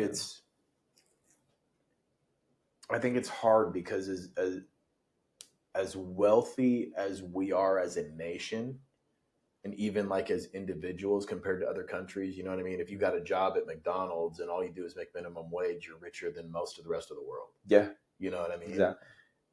But even in that scenario, like if you find out like the history of school in America and like what they teach you, and like the history of the Industrial Revolution and just kind of how our country grew, it's amazing. And it's always been entrepreneurial. Yep. It's always been, capitalistic. And, some people have their opinions about capitalism, and that capitalism definitely has its problems Yep. that need to be corrected or addressed. Yep. But like the base foundation of capitalism is what gives people the opportunities. Yeah. You know what I mean? And allows people to be entrepreneurs. Yeah. And but what's interesting about that is that they don't teach you in this country how to be an entrepreneur. In school, all the way through school, all the way through college, everything else, they teach you how to be an employee. Yeah, exactly. You know what I mean? And it's super interesting that we have a country that's based off entrepreneurism. Yep. A country that's based off taking nothing and turning it into something. And creating wealth that you can share with people. Yep. And that's what our country's based off of. But they don't teach us that. No. Growing up, you know what I mean? So you have to meet other people like Pace, or you have to read a book by Robert Kiyosaki where he talks about transitioning your brain from an employee mentality to business owner, a business owner, to investor. You know what I mean? And so like, and then when you read those and you take the time to get to understand that mindset and read those and see like, and start to educate yourself on getting a financial education, you know what I mean? It's just like it's so mind blowing, and your whole world opens up, and you're just like, oh my God, I was thinking the wrong way my whole life, Yeah, exactly. And so there's so many people out there that turn to making bad decisions or something else because they don't see that pathway. No. So to me, that's what I want to do, and like, and you're the same way. Like that gives you such an opportunity for people that are immigrants who are here that. Most immigrants that come here, I find, have more of a go-getter mentality than most Americans do because they're here for a reason. You know what I mean? They're here to try to make a better life, but not all of them know how. Yeah. You know what I mean? That's why I don't hire people from Kazakhstan or from former USSR countries. Oh yeah? Because they came here for the better life. Yeah. They're not going to work for you. It's better to hire locals. If you want your employee work for you like for a long time, Yeah, forever. hire an American. Yeah, hire American. Because they will stay with you forever. Yeah. You can't hire immigrant because the Yeah. immigrant they are visionaries. They're For not sure. integrators. They are visionaries. They came here. They have a vision Yep. to achieve something crazy. They wanna they conquer the world, Yeah. and they don't come here to work for you. Yeah. Immigrants not gonna work for immigrant. Yeah. No, you as an immigrant, you can be a work provider for locals, Yeah. for Americans, and But immigrants will hang out with each other. Yeah, and learn off of each yeah, other and yeah, help each other yeah, grow. yeah. Yeah.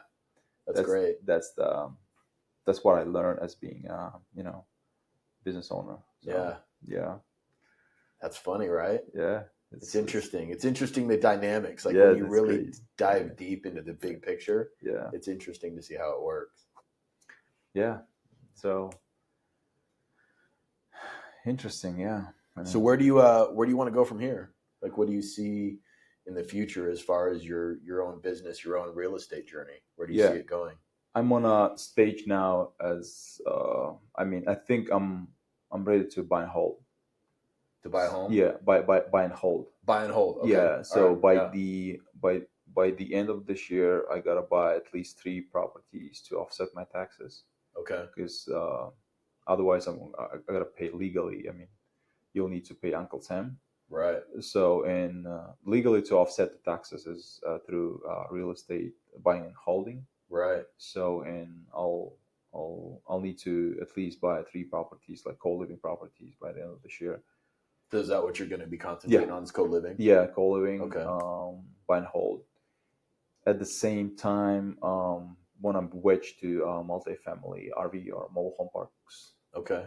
Wedged to somebody. Yeah. I'd like to do that too. Get like the piece of pie, like maybe 10% ownership.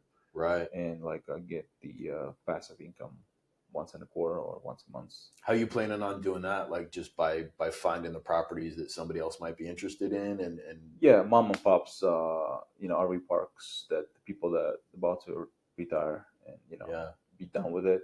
So I guess I'll need to target those leads and eventually, like structure as like they wouldn't want to like sell it all cash where they'll pay capital gain and stuff. Right. I'll just need to structure where I'll come up with little down. Maybe it might be like good for Morbi method where I'll have DSCR loan and it's gonna cover the rest, but the down is gonna be like I'll get PML. They'll bring down payment. Yeah. And the rest is gonna be covered by DSCR where I'll get like upfront fees and stuff. Yeah. I'm gonna structure that way or just straight seller finance. Yeah. If it's paid off, like there's no loan in place.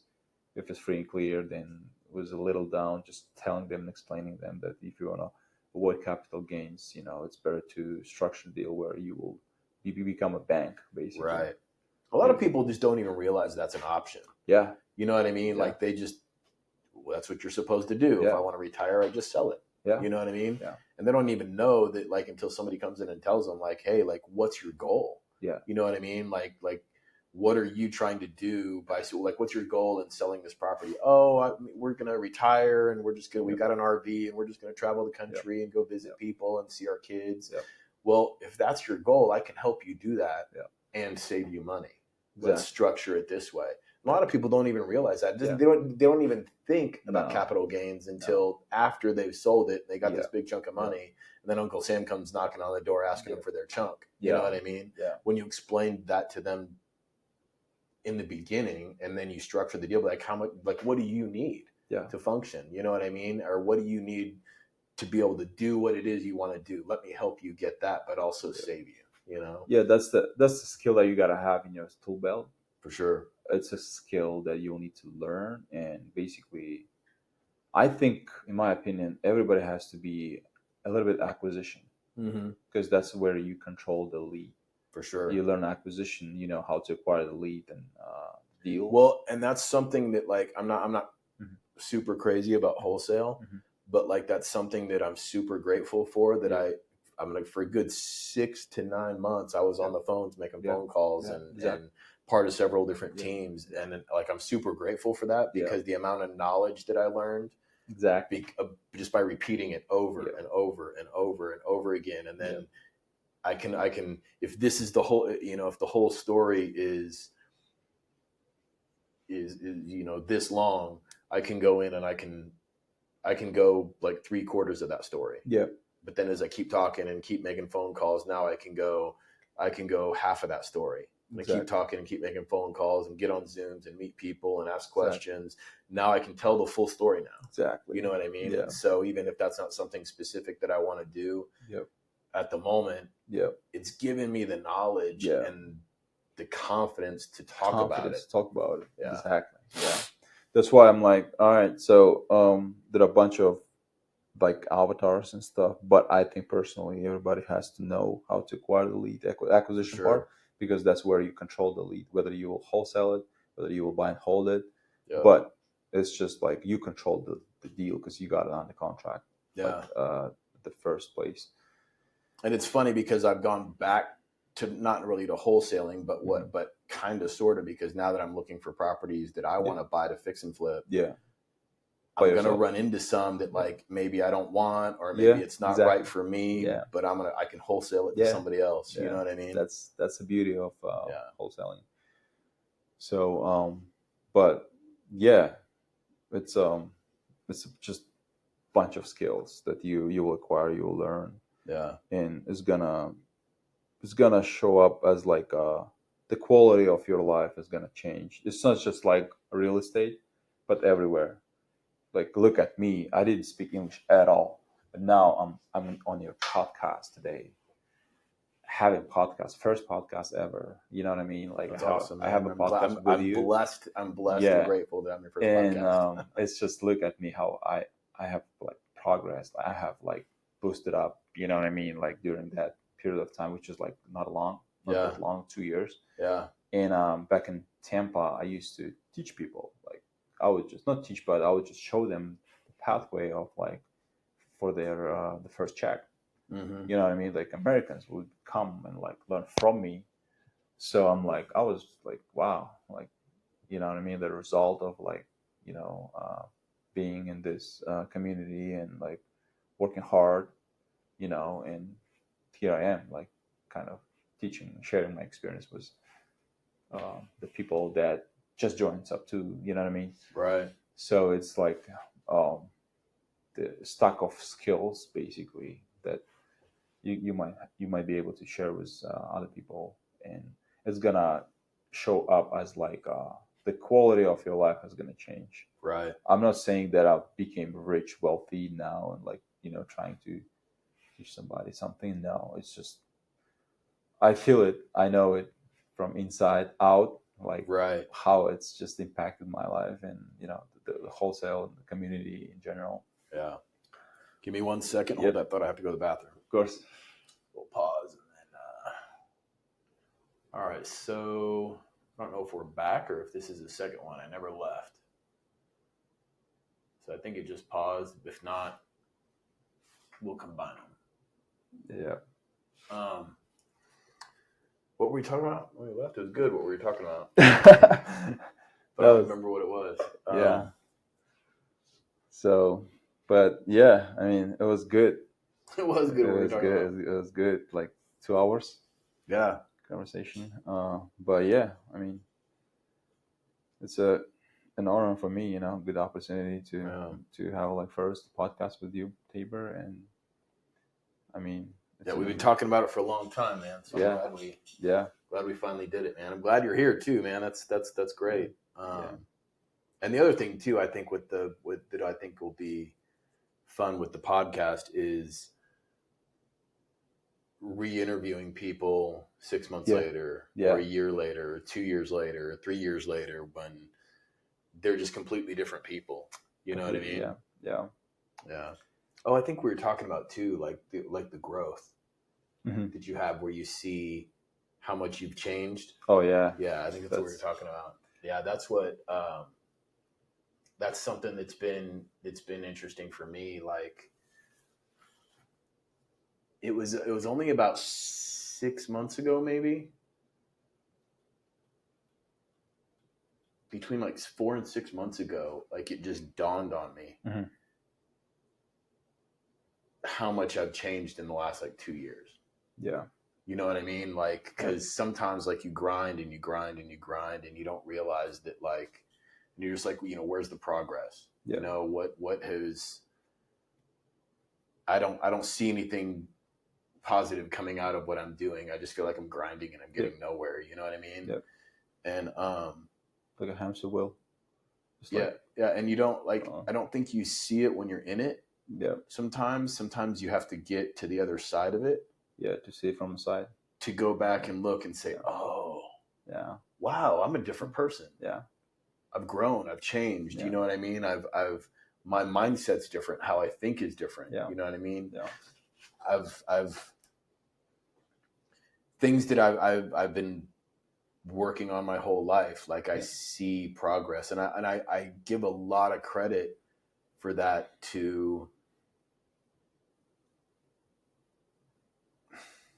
I don't know. I mean, it's a lot of different things. I think, prison helped me change my mindset quite a bit because I read so much, and because I'd made such a bad decision, and because it cost me so much time in my life. I think that was the beginning. Mm-hmm. That was like the seed of the journey to changing my mindset. Yeah. You know what I mean? Because it was. You were what? How old were you when you went there? I was 39 when I got arrested. 39. Yeah. Got out when you were 47. Yep. 47. Yeah. Got out at 47. Okay. Yeah. And it was. I think prison was the seed of like learning to think differently. Mm-hmm. And it was such a long journey, and I'm not even remotely close to done yet. You know what I mean? I've got the rest of my life to continue this journey. Yeah. But like, it's been a marathon. And it was almost it was encouraging when it finally dawned on me that the last couple years, or the last year and a half of my life, where I felt like I wasn't that things weren't happening the way I wanted them to. Yeah. But then when it dawned on me but you're a different person. You've grown. Yeah. You think differently. Yeah. You approach life differently. Exactly. You were making these mistakes. You recognized you were making those mistakes. Yeah. You learned from them. And yes, you still make them sometimes, but now it's not just this thing you do. Yeah. Now it's something that you avoid for the most part. And if you do make that mistake, you recognize it, see it, and adjust. Yeah. And in the process of that journey, I didn't see it. Yeah. And then about 4 to 6 months ago is when it just dawned on me one day. I was like, it's like God blessed me with opening my eyes that, hey, I know you're frustrated. Mm-hmm. I know that your journey isn't exactly the way you see it in your head, but I'm just going to bless you with what I see. Yeah. You know what I mean? I'm just going to show you that your journey hasn't been for nothing. Yeah. You've grown as a person. You've learned as a person. Look at these things you have accomplished. Yeah. You haven't made all the right decisions. You didn't know all the right answers, but now you've learned a lot of answers that can help you succeed mentally, emotionally, in your business, in real estate. You know what I mean? So like it was the first time I was kind of able to take a deep breath and be like, you know what? It's good. Yeah. Like there's been a lot of progress that's been made. And then in the last 4 to 6 months, I feel like that progress has just grown exponentially. Now that I recognize where I was and what I got to, now it's like recognizing that feeds my journey forward. Yeah. If that makes sense. I don't know if that makes any sense. You know what I mean? I remember the quote. I don't remember who said that quote, but it goes, I'm like paraphrasing a little bit. It goes like, your ability to be successful depends on your ability to recognize how I forgot to recognize the where you came from, or something like that. Yeah. So basically, your ability of being successful depends on your ability of recognizing that where the success and the opportunities are. Mm-hmm. So Okay. if you, let's say, if you have that ability of recognizing the places that you'll succeed. Right. So it's basically, I'm kind of paraphrasing a little bit, but it's very well said. I think So, it's like you were saying earlier. Now that I remember what you were talking about before, but where you were like the growth isn't always money. no. You know what I mean? Yeah. And you can see where you know Yeah. that there's been growth and there's been progress, but inside. Yeah. You know? And Yeah. I think that's what like I've learned, and I've tried to give myself credit for, and try to remember when I get frustrated, is that sometimes you don't see the changes. Yeah. But the changes are being made. It's being made. You know what I mean? Yeah. And sometimes it takes somebody else to tell you. Yeah. Man, you've changed a lot, man. Like, Yeah. you're a different person. Yeah. Sometimes it takes that, or sometimes in my case, I feel like Yeah. it was just God revealing it to me. You know what I mean? Yeah. But like, there was a quote that I had that it reminds me of, because you get down on yourself and you're like, you know, when you get frustrated with yourself sometimes when you don't feel like there's any growth, and you forget that there is growth, or you don't recognize that there is growth. But there was a quote that I had that I saw that it said, "Be patient with yourself when you're changing who you are." Yeah. Which is really cool. You know what I mean? Mm-hmm. Because sometimes you don't give your credit self for the journey that you've taken. Yeah. You know? And then there's that book. I don't know if you've heard of it, The Gap in the Gain. No. Great book. Really good book. Gotta read it. I've read a bunch of, books, but yeah. I got somewhere in the community, somebody brought it up. Yeah. And that guy wrote another book too, which was good, that I just got done reading. You read the physical one, or no? I read digital. Both of them were digital. Yeah, Okay. and I've listened to The Gap in the Gain. I read. It's the same thing to me, but twice. Yeah. And I need to go back and do it again because it's so hard. What he talks about is how the other book he wrote is called Who Not How. Yeah. So the same guy who wrote Who Not How also wrote The Gap in the Gain. Who Not How. But what he talks about is how, like, because he coaches a lot of really successful people, entrepreneurs and CEOs and things like that. And he said one common thread with almost all of them is they don't think they've accomplished enough. Mm-hmm.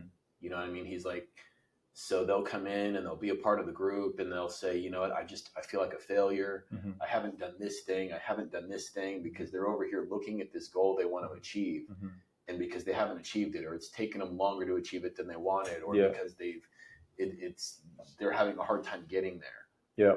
They're just so focused on that, and it wears on them, and it brings them down, and it makes these people who are super successful, it makes them feel unsuccessful. Yeah. It makes them feel like they haven't accomplished something. It makes them feel worthless in some way, Mm-hmm. you know? Mm-hmm. And so his whole deal is that when you're thinking that way, you're living in the gap. Okay. There's a gap between what you've accomplished and where you want to go, and you're living in that gap. Yeah. What you need to do is live in the gain. Mm-hmm. So when you're here and you feel like, I'm trying to get this done and it's not working the way I want it to, and it's taking longer than I want it to, you have to stop and look backwards. Okay. And remember that where you came from. Yeah. You know what I mean? So like you came from here. Starting point. Right. All of this, look at all this stuff that you went through. Yeah. Look at all this stuff you accomplished. Look at all these hurdles that you got over. Yeah. Look at all these mountains you've climbed. Yeah. And now you're right here. Yeah. All of this stuff means that you're successful. Exactly. All of this stuff that means that you've grown. All of this stuff means that you've accomplished something. Exactly. So take that encouragement and move forward towards what you're going towards. Exactly. But he said it's natural for us as human beings to live in that gap and to not recognize or remember or give ourselves credit for all the gain that we've accomplished. Yeah. But I think it's a brain stuff, because we were like, back in history, cave people, like cavemen. Yeah. And we would just like, brain would just, created. The brain essentially has been created as like a protection for a human being.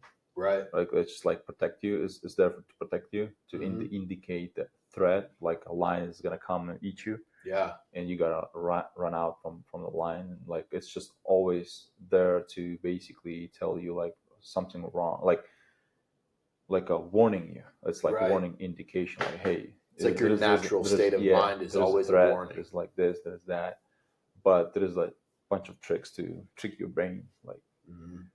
thing called RAS, like reticular activation system, like always Yeah. the page talks about, like two Mhm. almonds in your brain that always like.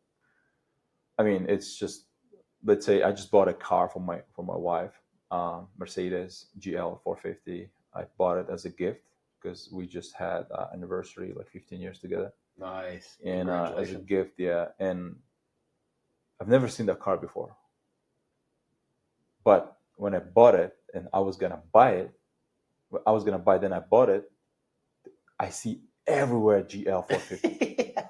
What the frick? Yeah. Then I remember the thing, like RAS, the reticular activation system. Right. My attention is just like for that GL 450 Right. because I just bought it and I know the car and it's beautiful. Now I just recognize everywhere. I see all the GLs I'm driving. There are a bunch of cars. Yeah. Among all those cars, I see that GL 450. Yeah. And if you apply that RAS theory to wherever you want to like success, like you want to succeed in a real estate, right? Or like you want to do like a mobile home parks, and you will see the opportunities all over. Right. You will recognize them. Yeah. I just gotta, your ability to be successful depend on the ability you recognize that success. Let's say recognize, you see that you recognize, and your ability is basically you recognize that thing that you will be successful on, like let's say mobile home parks. You will see that that's the opportunity for you, and you can see, but other people can't. Why? Because they don't know. Right. But you know, oh, you just driving by and you see that it's a little bit like a beat up property, but it's mobile home park, and you're pro. Right. You know how to bring value and just like fix and flip and sell it for more. But the person next to you, he or she doesn't know because they have no that kind of ability because they haven't went through what you went through. So that's like Your ability it's a to brain be thing. successful is basically to be able to see the opportunities. Yes, exactly. Yeah. So it's interesting. I mean, the RAF thing is just like I was like just literally yesterday. I'm like, wow, this is a real thing, you know. Yeah, for sure. Yeah. For So sure. the personal development was like it is a big journey for me personally because like can you imagine I couldn't speak English at all like 7 years ago, and like now I'm like have a conversation with you. It's just like it's journey. Yeah. It's a marathon. It's not like a sprint that like I would learn 1 week and I forget about it. No, it was just like everyday grind. Like you know, like I don't just put away the real estate stuff. It's just like English language by itself is like a marathon for me. Yeah. You know, and I don't know anything about your native language. Yeah. But I've talked to people who know Spanish. Yeah. And then other people who know like other languages and stuff. And all of them say that English is one of the hardest languages to learn because we have like, especially, and even if you're reading it, you know what I mean? Because we have so many words that are spelt different but sound the same. Yeah. You know what I mean? Like through and though. Yeah. You know what I mean? They're spelled the same, but they sound totally different. Yeah. You know what I mean? Or thought. Yeah. They're all three of them are spelled the same, and all three of them sound totally different. You know? Yeah. And so like I don't think of that because I'm an English speaker. I grew up being an English speaker my whole life. Yeah. So like it just is normal. But then when I stop and try to like when somebody tells me that, and then I start looking at our English words, and I'm like, oh no shit, that's annoying. Yeah. Like door, DOOR, drawer, yeah, DRAW, or just a little like change of the sound, and it's gonna change all the meaning and stuff. Yep. But yeah, it's a marathon. Wherever you take, I mean, it's not a sprint. Nothing happens in a sprint. Right. it's a marathon, like a real estate journey. It's not gonna happen overnight. I mean, you And you might got to be, give yourself credit for that, man. yeah, And sometimes it's tough, especially like, I imagine too that when you have somebody who is like when you have a spouse, you know what I mean? yeah, That like, because I talk to people in the community sometimes that like they became a part of Pace's community, or they got interested in Pace on YouTube or something like that, and they find out about the meetup and they come to the meetup and they're like, yeah, my wife's just not into it. yeah, She doesn't get it. You know what I mean? Or yeah, my husband doesn't get it. You yeah, know what I mean? And so I'm kind of doing this on my own. You know what I yeah, mean? yeah, So I imagine that it's tough. It's even harder for somebody like that who doesn't have the support of their yeah, significant other to go down that road, because they're learning so much yeah, and they're growing as a person. They're growing in their goals. They're growing in what they're learning about real estate. They're growing in what they're learning about a business. And to their, if your significant other isn't into it at all, or isn't even involved in it, or doesn't like it, or doesn't think about it, it ain't like, gonna be easy. right. Yeah. And they want, because your significant other, you can come home and you can tell them, man, you know that you can buy properties without going through a bank. And they won't be like in, right? Yeah, they're like, whatever, What okay. are you talking about? Yeah, and then 6 months later, when you're still talking about it, they're like, well, how come you haven't bought one yet? Yeah, You know what I mean? And so like, exactly. well, because I'm still learning, because I'm growing, because I don't know exactly how to do it yet, but I know that this thing can happen. But I'm working on meeting people that can help me do that. And there's You a know what I who, not mean? how. We have a who, like a people who are doing it, and we basically can reach out and they can help us. Right. Exactly. My wife, she's not working, right? She's at home. Right. She takes care of our kids. But yesterday I bought a car for her, and I ordered a special plate called Best TC. Oh yeah. She wants to become a transaction coordinator. Yeah. And I got a plate Best TC. It's Hell like yeah. kind of affirmation. She Yeah. hasn't joined yet, but she's numbers person. Oh, And that's she perfect. she can. It's gonna be easy for her, and she's got English and stuff, and she can speak no problem at all, and she can count. And she's like, wow, I mean, I'm gonna become a TC. Yeah. And you become TC, then we'll be like, it's gonna be easy for us. Yeah. Because you will handle my files and stuff. Well, when I have, because I just like, when I have a deal, I just put the contract by myself. It's like it consumes time, right? For sure. So it takes time to go through. For example, just got the guy I spoke before. He just like, hey, send me contract. Yeah. And I was supposed to go home and like send a contract Mm-hmm. right away, but I could just like tell her, text my wife and say like, hey, here's the guy, here's the address, and here's an email, and just send the contract. Right. I would buy back my time. Right. But it's still we're in a journey, right? It's a marathon. Mm-hmm. She hasn't joined yet, but she's. But see, that's such great encouragement too, Yeah. and that's such a help. That's such a huge motivation for her, and an encouragement for her. Yeah.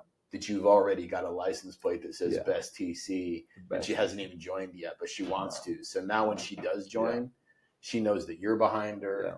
She already knows that she's going to be the best TC because she sees it every day. Yeah. You know what I mean? So that's super amazing. People don't really realize that little things like that encouragement, that daily encouragement, and that just that little pat on the back, that little, hey, you're doing a good job. Hey, I believe in you. They don't realize how just that little bit can help you conquer the world. You know what I mean? Yeah, the profession of TC is like amazing. I mean, you're not attached to anybody. I mean, you're at home taking care of the kids. Yeah. And you just like, you have a files that you're working on, you get paid. Yeah. Wherever you are. I mean, it's a skill. I mean, we can just like, if I'll do like everything virtual, that what I used to do. Mm-hmm. Like while I was living in Florida, I used to sell properties here in Arizona, which is like virtual. Yeah. We can go wherever we want to go. I mean, we can fly to Hawaii or Puerto Rico and like do work just remotely. That's what I'm explaining. My wife, she's like, she's on board all the time. Yeah. I mean, she's like, yeah. I mean, that's amazing. I'm like, yeah, let's do this. And I bought a car, and like, I didn't say that I wanted to get the plate called Sub 2 Mom. Oh, yeah. It was taken already by somebody. It's up to Like mom, Pace's wife. maybe. But I'm like, all right, best TC Yeah. is available, and I'm like, yeah. And I showed her, and she's like, wow, Yeah. thank you. Yeah, it's like kind of small, that kind of like gifts for her. Yeah. It's like good, you know. Yeah, for sure. She's yeah. So, but yeah, it's interesting, bro. It's a journey. Yeah, It's a for journey. sure. We'll see. I'm just pumped. Like, what's gonna happen in 5 years? Who am I becoming like in 5 years? Because Yeah. I'm so heavy on personal development stuff. Yeah. That's why I moved to Arizona. If I wouldn't be pumped about it, like a personal development, like business, real estate, I wouldn't move from Florida. Florida is amazing. Yeah. It's a beautiful place. Yeah, for Arizona, I mean, I would never think about living in Arizona because for immigrants, they wouldn't think about Arizona at all. It's like for us, it's like desert. There's like nothing. sure. Right. Because if you've never been here, you don't know how the Phoenix look like. Right. Remember, you showed me the you went me to the like you showed me. I mean, everywhere like Scottsdale, Phoenix. Like we went like a lot of places. Yeah. You know, we had dinner. It's good. I mean, I wouldn't think about moving here Yeah. because for me in my mind it's like desert. Like what I'm gonna do there. Right. Immigrants are all over, like New York, California, Florida. The like big places, like Yeah. big cities. Like you know, that's we grew up by watching movies in California. Like you know what I mean, like Right. New York City, like Florida. But And if that's mostly what you see in movies, Yeah. that's where you have Yeah. to go to succeed. yeah, Yeah. and I moved here in Arizona for a reason because I'm chasing my dream. So Yeah. and it's a beautiful place. It's you know where I mean real businessmen, movements, you know, real estate capital, Yeah. you know, a bunch Yeah, of stuff's going on. So And there's so many people who live here that you don't realize unless Yeah. you know, if you're not from here, you know what I mean? Yeah. Like even when I got here, I was like, oh my God, there's a lot Yeah. of people who live here. it's amazing, bro, and I'm pumped. Like 5 years, what's gonna happen? I mean, Yeah. 5 years, you know, I might become my first millionaire in my family. That would be amazing. I'm a chain breaker. You know what I mean? Yeah. I came here to break a chain. You know, Yeah. the chain that the mentality that you know, like the thing that is like coming from our like you know the previous generations and stuff that we're supposed to be only in Kazakhstan, like you know what I mean, Yeah. in those countries, and there is no like other countries that you can go and strive and develop and achieve something, change the Right. world, and just kind of like pumped a little bit, and we'll see how it goes in 5 years. You know, Yeah. I might pivot to I don't know, maybe my multifamily, like to Mhm. Grant Cardone's world. You know what I mean? Yep.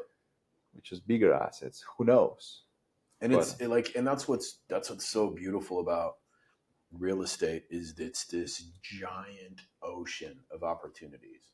It's a And yeah. and it's an endless way to make money. No, it's endless. It's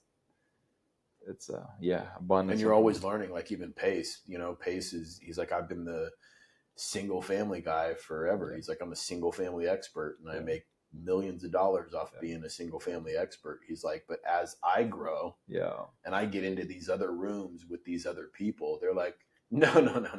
Single family is nothing. Let me bring you into this world of multifamily. Yeah. You know what I mean? He's like, and then I get into those rooms. Yeah. And I'm the small fish. Yeah. And I'm the one who's got to relearn this whole new industry. You know what I mean? He's like, and I get imposter syndrome. Yeah. You know? As a quote goes, if you're a smarter person in the room, you're in the wrong room. Yeah. 100%. Yeah. If you're a 100%. smartest person in the room, you're in the wrong room. Yeah. That's such a great quote, man. Yeah, and I guess I mean, you don't want to be the smartest person in the room because you're not developing there. Yeah. You'll be like, you want to be uncomfortable all the time. Right. Like, Yeah, that's the other saying too, is your goal isn't to get rid of all your problems. Your goal is to create new and bigger problems. Yeah. So by Jim Rohn, I guess. don't wish for a small problem, wish for a big problems Yeah. to solve them. Yeah. The quote from Jim Rohn. Yeah, that's amazing. Yeah. Yeah, bro, it was nice. And all of that is like, and it's still continuing. It's still like every day. It's still like, it's still an active process every day. But like, just thinking like that is a huge mindset shift. Yep. Because most people are like, whatever I can do to make enough money to not have any problems. Yep. Whatever I can do to just avoid all problems and make everything peaceful and wonderful and perfect. Mm-hmm. And really, like, you learn through books or through people who are successful or through the community or through, you know, podcasts or whatever it is that you're doing to try to grow and learn. You hear successful people that are like, no, find bigger problems. Yeah. You know what I mean? Don't avoid problems. You'll find bigger problems to solve. Yeah. You'll get paid directly proportional to the problem that you solve. Yeah. So it's if your problem is like $200 per hour, that's not a problem. Yeah. If the problem is like a big hedge fund guys like Ray Dalio, he's managing like wealthy people's money. He solves the problem. What he solves, he's bringing big returns to those like big firms, right? As like a hedge fund guy. That's why he's a billionaire. Yeah. Why? Because he's solving the big problems. Right. If I'm solving like I don't know, appliance repair, I'm dryer for $345. I solving a $400 problem. Yeah, $400 problems. Yeah. You don't want to do that. You want to solve and you want to change the world. Yeah. You know, like look at Elon Musk. What he wants to do, he wants to occupy Mars. Yeah. Why he's the wealthiest person in the world? Because he is about to occupy Mars. Yeah. Who is occupying Mars? Nobody. Who? Elon Musk only. Yeah. What he's trying to solve? He's trying to solve humanity issue. He's thinking about the world is gonna explode soon. Like it's gonna be like third world war, and people are gonna start to kill each other. Then you'll have an ability to move to you'll be done with the Earth. You'll be like, F Earth, I'm gonna move to Mars. Yeah. I'm gonna go there and do like wholesale operations over there. Yeah. Right. You know what I mean? The guy thinks different. Right. He's thinking like, and it's funny because like somebody was saying the other day, they were talking about Elon Musk, and like he didn't just like he didn't revolutionize one industry. Yeah. Like he revolutionized the electrical car industry. He revolutionized the space industry. Yeah. He revolutionized the internet. You know, where he just sent up satellites to be able to, you know, give everybody internet anywhere in the world. You know what I mean? Like he's solving massive problems for humanity. AI, brain surgery. Yeah. The brain, how it's called, I forgot. The neurosurgery? Neuralink. Yeah. Neuralink. Yeah. This is crazy. Boring Company. He's digging the holes. Oh, that's right. I forgot about that too. Yeah. Solar City. I forgot about that too. System.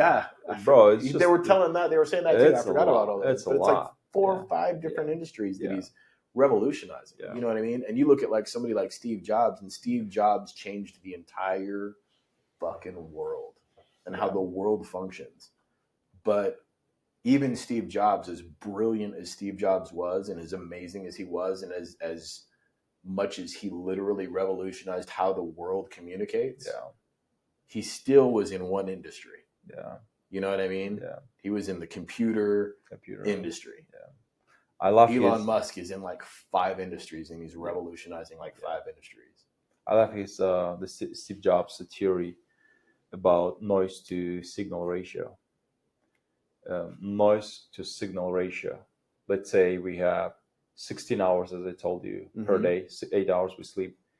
We've got 16 hours to change the world. Right. In 16 hours, you've got, this is noise. This is signal ratio. Okay.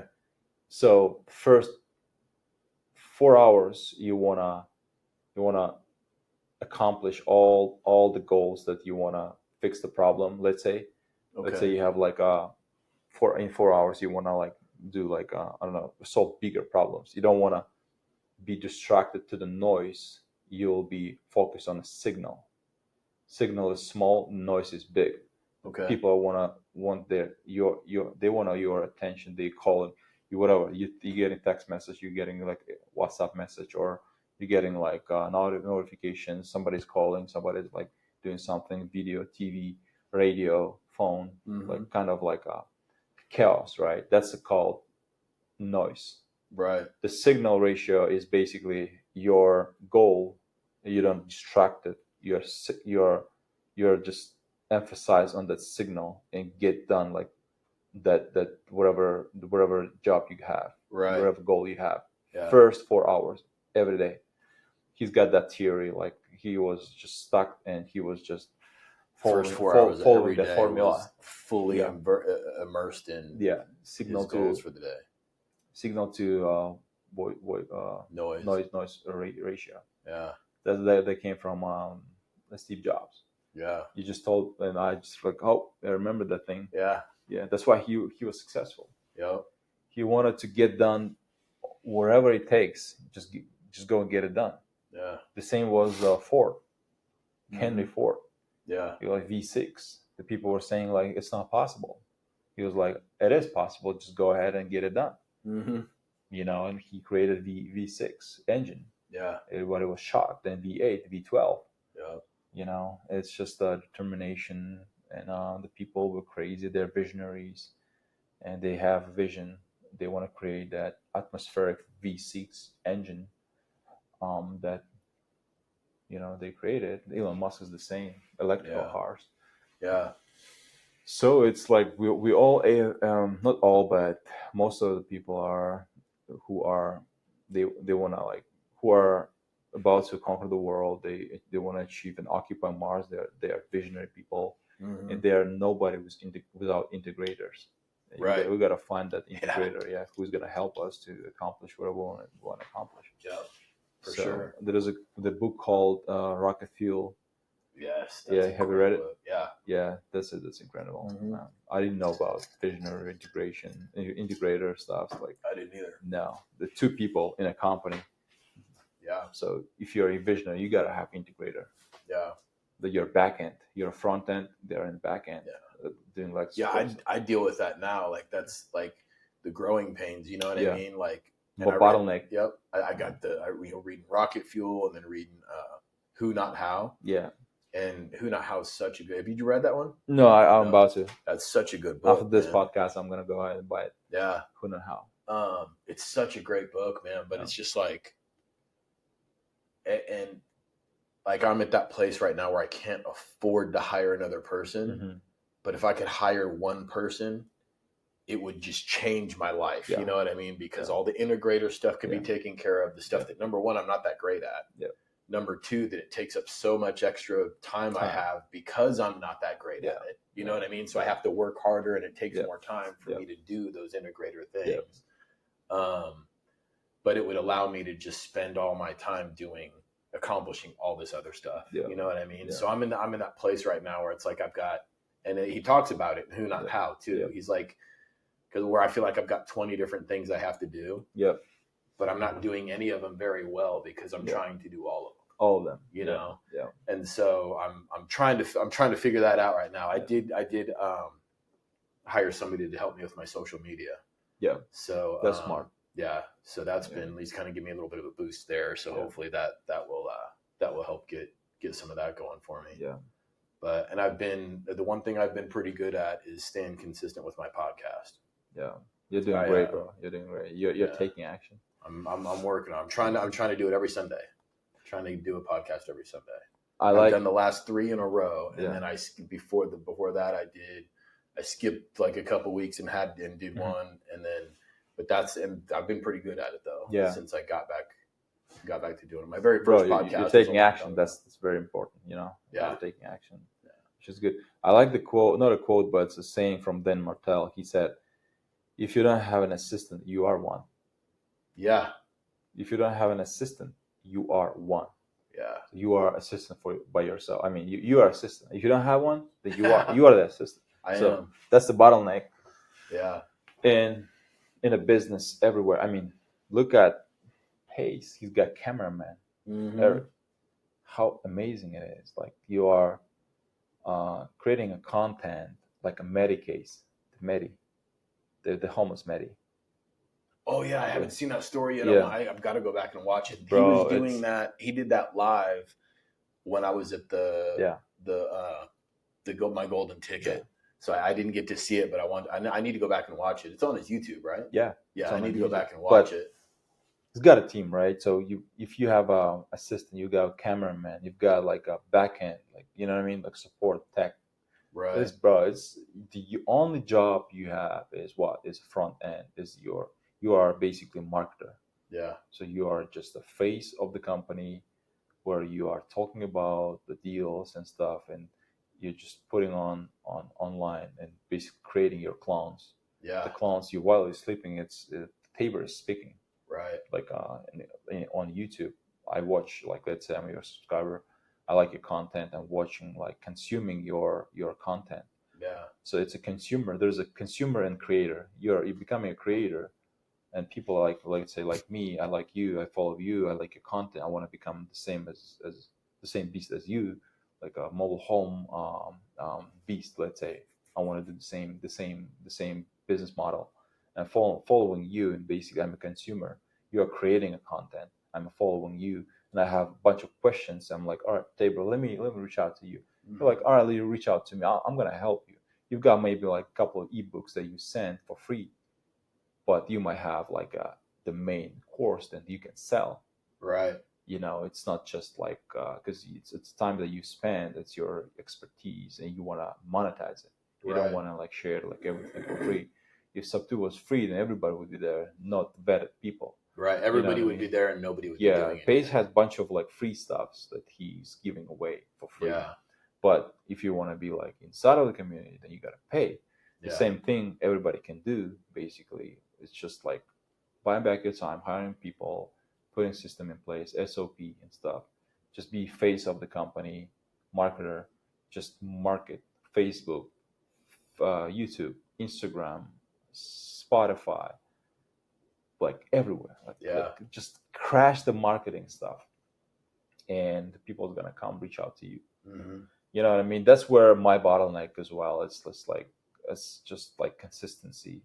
YouTube channel. I've got like maybe 5 videos and that's it. I Yeah. mean, that's my weakest part, that consistency. And I need to create the same studio and stuff. Yeah. And I've got a lot to take from you, because you already like, you established the studio, and we've got a podcast right now. So I've got a lot to learn from you.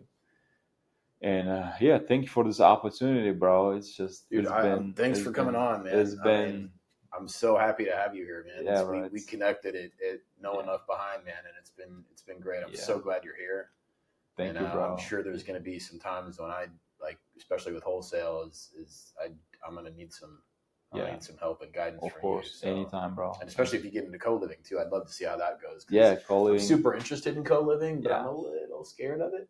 You know what I mean?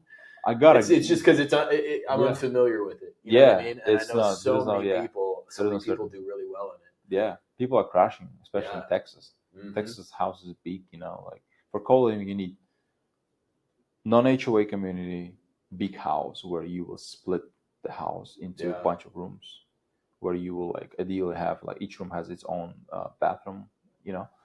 ideally. But if it's not, then you will just like create it, like kind of make it like convenient for people to live there. Yeah. And I have a buddy there in Texas. He's got like I guess 10 or 12 houses co-living. He's Really? crushing it. Yeah, we started Is together. that Ian, the guy that I Ian, met at? yeah, Did I meet him at yeah. at Ian, Spot Up? the long, the Yeah. tall guy, Real the tall tall guy. guy. Yeah. Yeah. Yeah, his name is Ian. He's crushing it. He's in Texas, in Dallas, Austin, Houston. So he's doing well. Yeah. I mean, we started together. I mean, I'm a wholesaler. He's a buy and holder. Yeah. He doesn't care about like acquisition side. He's just like, bro, sell me your deals. Yeah. He's buying and renovating, and put tenants in place, and managing it. That's it. That's great. He's making money, like good amount of money. Yeah. So, but yeah, Have you heard of Michael Manatskania? Yeah. He's doing the same thing, man. He is exploding. He's kind of started his own little thing. Yeah. And he's exploding in it too. He's somebody that I'm like, man, maybe I'll get involved in his things sometime later on. You know what I mean? Yeah. Get some money saved up, because I really want to concentrate on the mobile homes and get the mobile home thing up and running smoothly, and then take some of that money that I get from that and put it into some other things. And co-living is definitely on the top of the list for sure. Yeah. It's good, bro. It's going to be good to see the journey and how we develop along the way. Yeah. And I'm here. I mean, I'm in Phoenix, and I'm excited. Me too. Who might be coming like in next 5 years? Yeah. And, me too, man. Yeah, me too. Like, I'm excited to see. Yeah, to see each other's success stories and stuff. And next time I'll invite you to my podcast. Oh yeah. And we'll shoot another video. Yeah. You know what I mean? And we'll be regulars on each other's podcast. Yeah. For sure. In my dream to have Pace, finally, like when I succeed, and Pace will be in my podcast, and I'll say, bro, everything is because of you. Yeah. Because I met Tabor because of you. Yeah. That'll be really nice when I'm big enough that I can have Pace on my podcast. Yeah. I think he was saying like you gotta have good amount of subscribers on the channel to let me to be there. Yeah. You know what I mean? Yeah. And this kind of goal to before like inviting like big names, just like develop your channel, my channel, and like have good guests. I mean, well, and I think too, the blessing of having like a new podcast is that the people that you're able to pull in to be on that podcast, obviously I can't get Pace on, I can't, call Grant Cardone, I can't, get all these people that I would love to get on my podcast of books I read or podcasts I listen to or something like that. But what I think is going to be cool about it is that, and my podcast's not just going to be real estate. Yeah. You know what I mean? I was talking to my buddy who's not in real estate at all, but we've been friends for years. I was like, dude, come on my podcast. We'll just bullshit about whatever. You know what I mean? We'll tell old stories about when we worked together and shit. You know what I mean? But, and if I meet somebody who's interesting, like I meet somebody at a bar who's like, oh yeah, I'm a free diver. I dive 400 feet on one breath of air. I'm like, shit, come on my podcast, bro. You know what I mean? And I'll talk to him about diving and all the places he went diving. You know what I mean? So it's not just going to be real estate. It'll be real estate heavy. Yep. But it's going to be lifestyle. It's going to be mindset. It's going to be just the journey of life in general, you know? And, but like, what I think is going to be interesting is especially on the real estate aspect of it, at least, is to be able to follow the journey of everybody that I talk. Because right now, the people I can get on my podcast are people like you who are still at the beginning of your journey. People like, Tyler, who is he's in the process of starting his company and he's pretty successful at it, and we work together. And then like other people in the that I meet on Friday nights, like I can, Meg, and I had Cruz last week, and I'm gonna have other people that I know in the community. Call from Mundo, Friday Mundo nights. next month. Do what? Mundo. Yeah, Mundo.